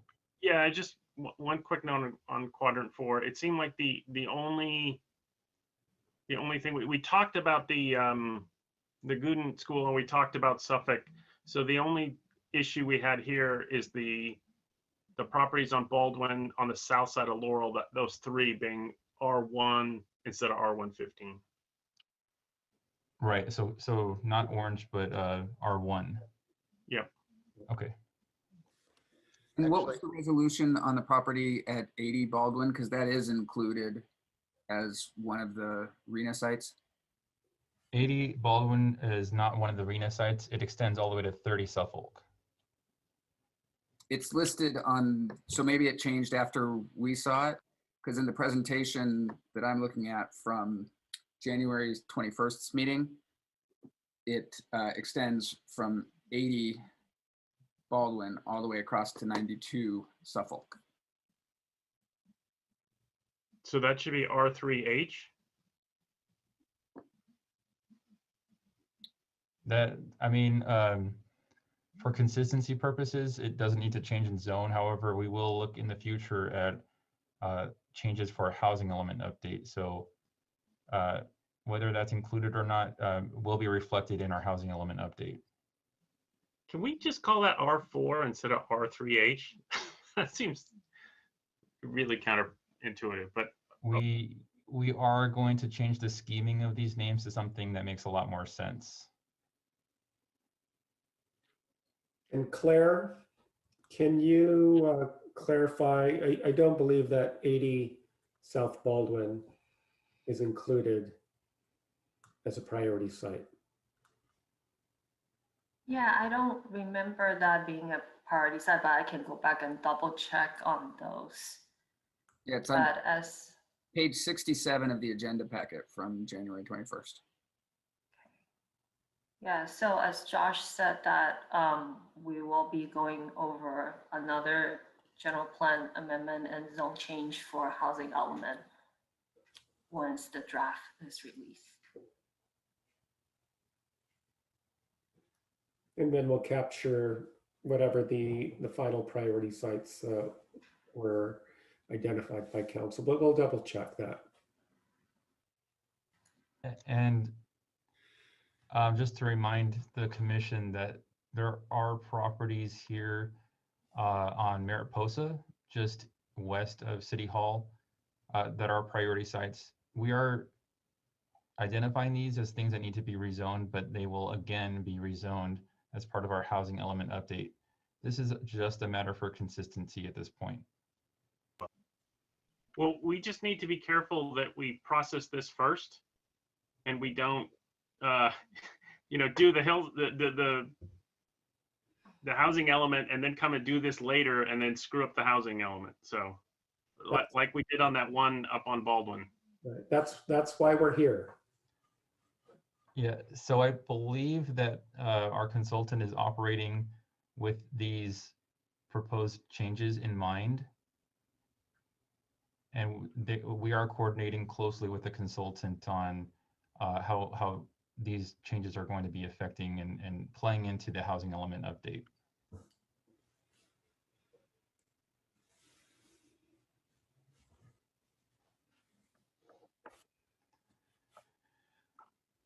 Josh, I got one last question. Keep it there on 4. Those Sure. last 3 properties on the corner of Grandview and Baldwin, that's it's land use RM, that they're currently R1. Is that, those lots look awfully small to me. I'm just wondering, keeping them R1 or changing them to R2, it just sort of, I mean, I can't tell from the map, and I go there by there all the time. I'm not sure it makes sense to change it to R2. What was the rationale other than changing the zoning? The rationale in this whole effort is to be consistent with our land use designation as identified in our general plan. Right. So the land use is RM, but why? But it's harder to change those 3, that section to from RM land use to residential and just keep them R1, correct? It's going to be a lot harder to reduce the density in something, especially with our arena numbers. Oh, okay, so we're back to that, okay. All right. Because I mean, with Rena, it's like, you know, I went over this when we had the meeting with the consultant, and I sort of jokingly said, doesn't every R1 have the opportunity with ADU, with the state laws regarding ADU, to become a second, meet arena numbers? It almost makes it a fait accompli. As long as you've got space, theoretically, you could stick, then they become an opportunity. And she basically said the state tried to do an end around us and head us off the pass, that they made some presumptions. And I said, well, why, and I sort of reiterated that we should just sort of make our case that isn't so. We could just do, overheads on properties and say, listen, you can make a 250 or 350 square foot on these 80 properties, and then just to do a survey of the property owners to say that they would be willing, they wouldn't be against having an ADU in that area, and then count them as a unit. So if this is still R1, if they're big enough to put, if it's designated R2, it's, as far as arena numbers are concerned, it would, even at R1, it would still qualify, even though it might be a red flag for the state, if that's what you're getting at. I mean, we could still make a case for that, because they're sort of trying to tell us that they're only going to count a certain percentage of the ADUs as part of our arena numbers, even though the opportunities could probably exist. And I mean, I think Karen thought that was kind of funny, but I mean, it wouldn't be a bad survey, and also it's something to think about. I'm just thinking from a practical standpoint, if someone sold those houses and a developer wanted to put, apartments or condos, I'm not sure how that would fit on that area next to all those houses on Grandview. That's my only reason for sort of pushing about the R1 designation. But if the explanation is land use and not creating a red flag for our housing element, that sort of makes sense, except I think still my alternate explanation, and it would go towards, when we talk to the housing element, when we go into the housing element, would make more sense. So I'm not sure that, a battle to change this from R1 to R2 is that much of a red flag for the state. And I just go by the size of the property and the way it looks, and what could actually be practically built there. I mean, I don't know what anybody else thinks, but that's how I look at it. And because to me, and the opportunity for an ADU makes it easier to build a second unit than it does an R2 with a stacked condo, and might be actually more palatable to the people who live on Grandview and the residents there. I think they're fine the way they are, rezoned to the R2. The properties could handle 2 units if something new is built. Yeah, I think we should just try to stick to consistency now. But I also think that to a certain extent on these smaller lots, it's somewhat academic, because under R1 with an ADU or R2 or R3, you pretty much can build the same number of units. So it in a lot of ways, it's just more about making sure you have more contiguous colors on the map, and the big differences are on the bigger lots.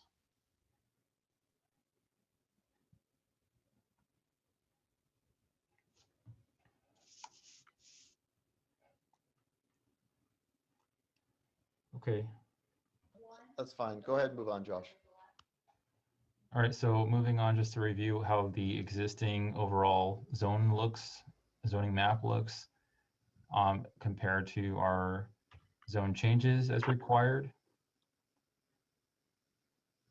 And I can flip back and forth between that if you would like. Moving on, I'll reiterate that the Planning Commission tonight can discuss changes, provide direction to staff as they have done, and consider to agendize this item for public hearing for recommendation to City Council. Staff is recommending to continue discussing the general plan and zone change to the land use map and zoning maps as presented by staff, and provide direction as they have done so already. And that concludes my presentation. Now, Would you like me to stop sharing, or would you like me to go back to any slides to discuss this? Do we need to keep discussing this? I think we should solicit some public comment unless there are questions for staff. I think we tried to ask our questions as we went, but are there any questions for staff about the presentation before we go to public comment?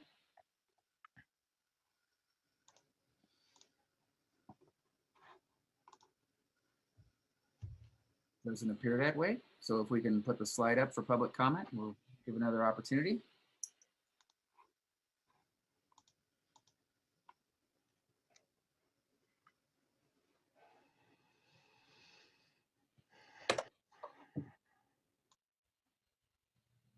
At this time, any person may address the Planning Commission concerning this specific item on the agenda. The Commission welcomes your attendance and participation. When addressing the Commission, please begin by providing your name and address for the record. Please keep comments to no more than 5 minutes to assure an orderly and timely meeting. Copies of the agenda with this specific item are available at the city's website.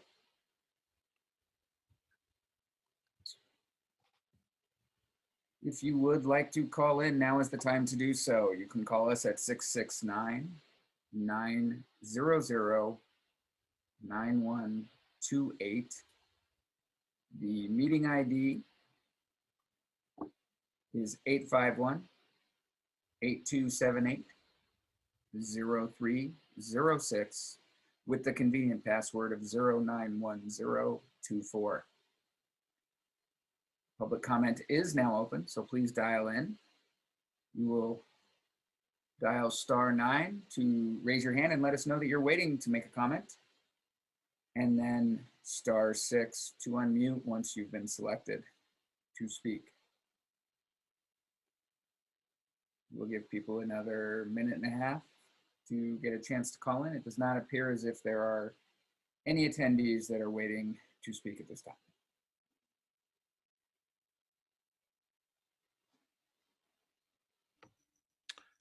Nobody expressing interest in speaking at this moment. Thank you. We'll give just another minute here of time.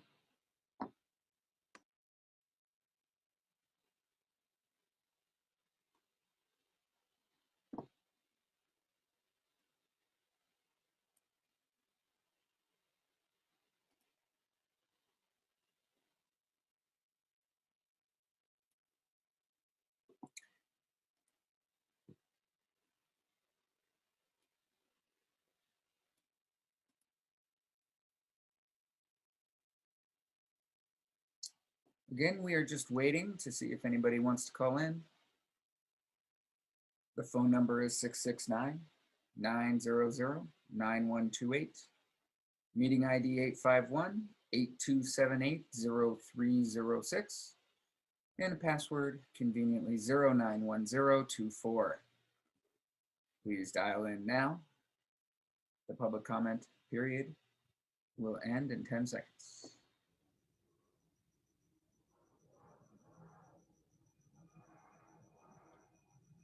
Seeing no call-ins, we will go ahead and bring it back to the commission for discussion.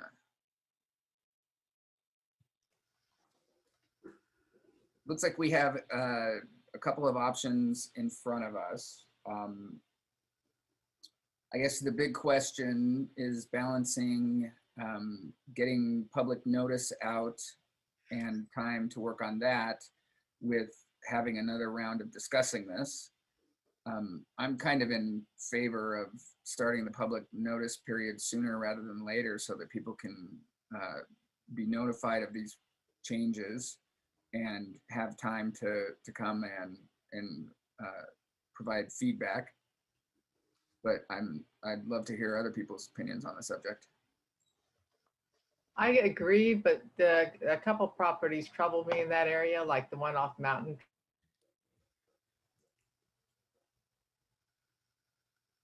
We don't want to say one thing and then say, oh, well, we want to actually now change a townhouse property. Those seem to be up in the air. So then I guess let me ask a legal question. If we give notice now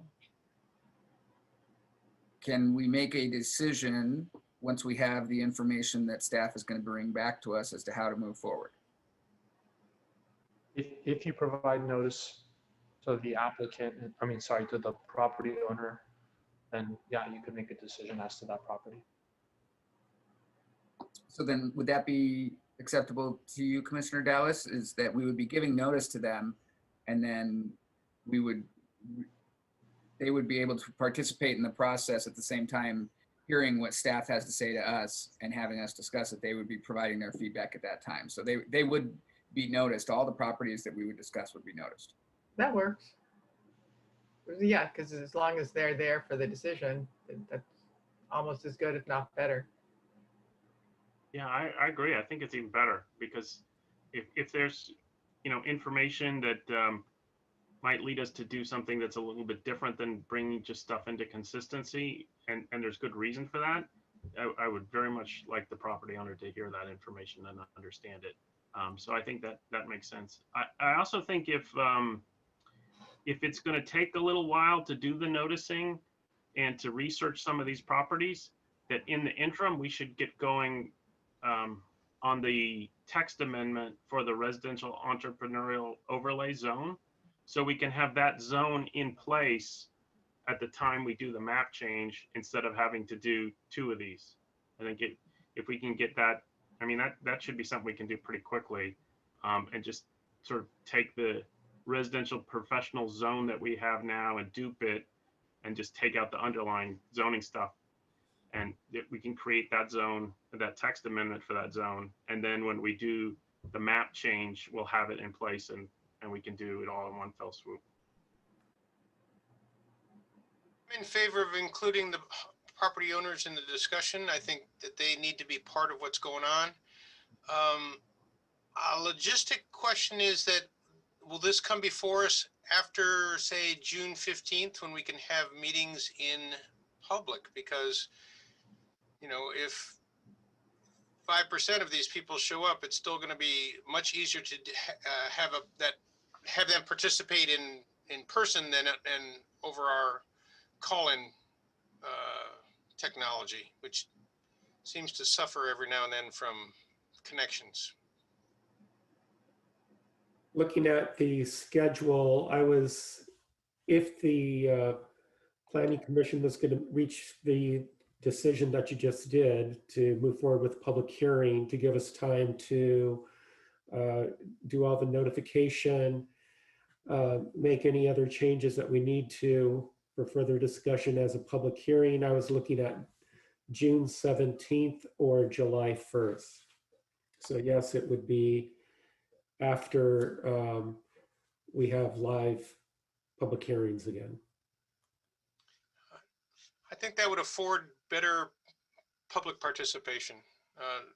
No disrespect to our IT people, but the citizens' ability to use our system and find out what's going on, I think, is challenging. And I've missed, having some of the interaction and of live interaction. I agree with that. So it sounds like in the interim, we could review for the first time at our June 3rd meeting, the text change to the overlay so that they can do the two readings before we have a finalized plan to push forward to the council. Am I thinking about that correctly, Director Gonzalez? Yes. So if I'm summing this up, it sounds like we're going to start the notification process for the citizens, but the earliest we would have that particular session come before us would be June 17th. That's what it would look like, yes. But in the interim, we would work on the text change to the code so that we can approve it potentially as early as our June 3rd meeting and then send it up for its two readings to the council. Right. So June 3rd might be a little soon. We also have to notice that meeting too. So if I were going to put that on June 3rd as a public hearing, we would have to notice tomorrow. And then we'd still have to prepare the staff report for that immediately. So it might probably look at maybe June 17th. Okay, so then no sequencing advantage. Unless everything was pushed back one meeting.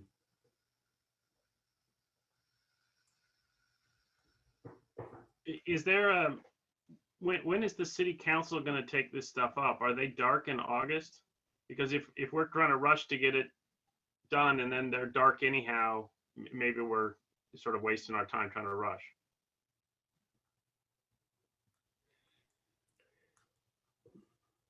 But you also do bring up a good point. It would be, I think, advantageous for this to get done before council goes dark. And the council could consider special meetings. Don't make us the cause of why they don't get their time off. My shoulders are not that broad, Director. We're already down to on 5. you. We That's- can't go to 3. Is it possible for the council to adopt the map contingent on the approval of the text amendment? So that like you could adopt the map and do the text amendment first reading on the same day and then have the second reading come, later and be effective? I believe you would, that would be an approach if we can hear from city attorney. Yeah, we can definitely do that. Okay, then we can process them at the same time and get them all in the second meeting in June.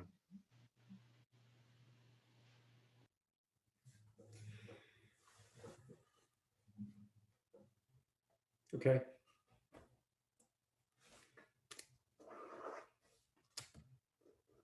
All right. City staff, are you have any questions for this tiny little?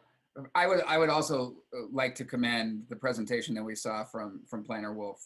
That was a ton of detail to put together, and breaking it down the way you did made it a lot easier to understand the multiple inner workings that were interrelated. So thank you for all the hard work that staff put forth on this. Great job.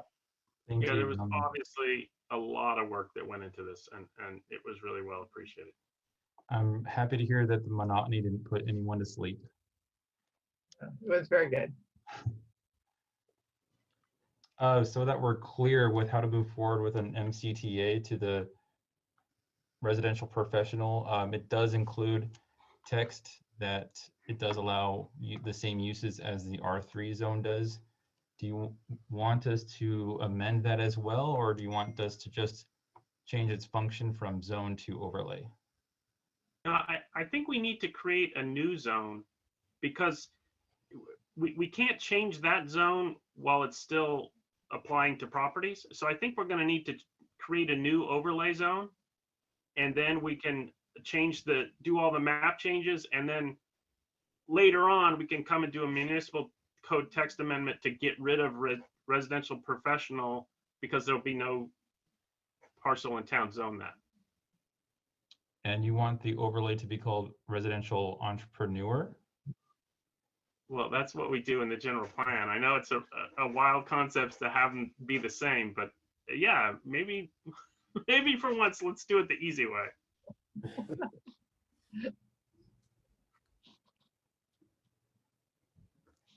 Sounds good. All right, staff, is there anything else, any other questions you have for us on this matter?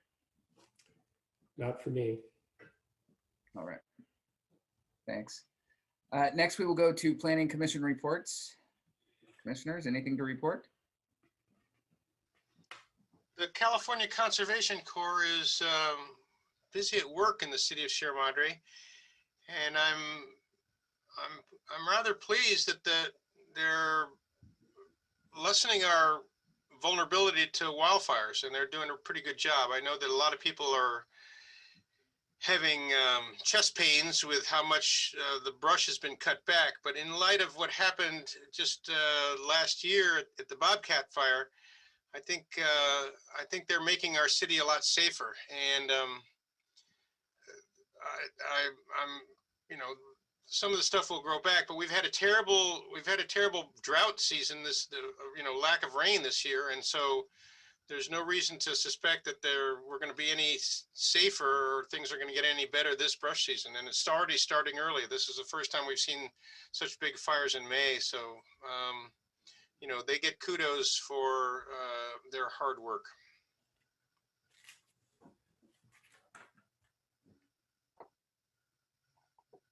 Thank you. Any other commissioners?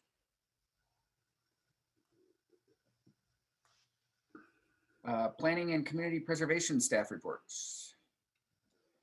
No new reports to add, just that our next meeting is scheduled for June 3rd, and we will be taking up the solar project at the yards at that meeting.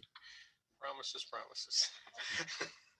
And the June 3rd meeting is going to be Zoom again? Yes, as far as I know. Do we know if the next meeting in June is going to be Zoom or live, or are we still waiting? I'm going to see what the city council says and how the orders proceed, but I believe city council will be back live. Is that correct, Councilmember Parkhurst? Back in the chamber? So we're the second and fourth Tuesdays of the month. So that would put our first in person the 22nd. So I don't know if we'll put that on the calendar before then. I imagine we would. But I think that's something we should probably ask Gabe on. Okay. I know that what I have heard is that the county lifts their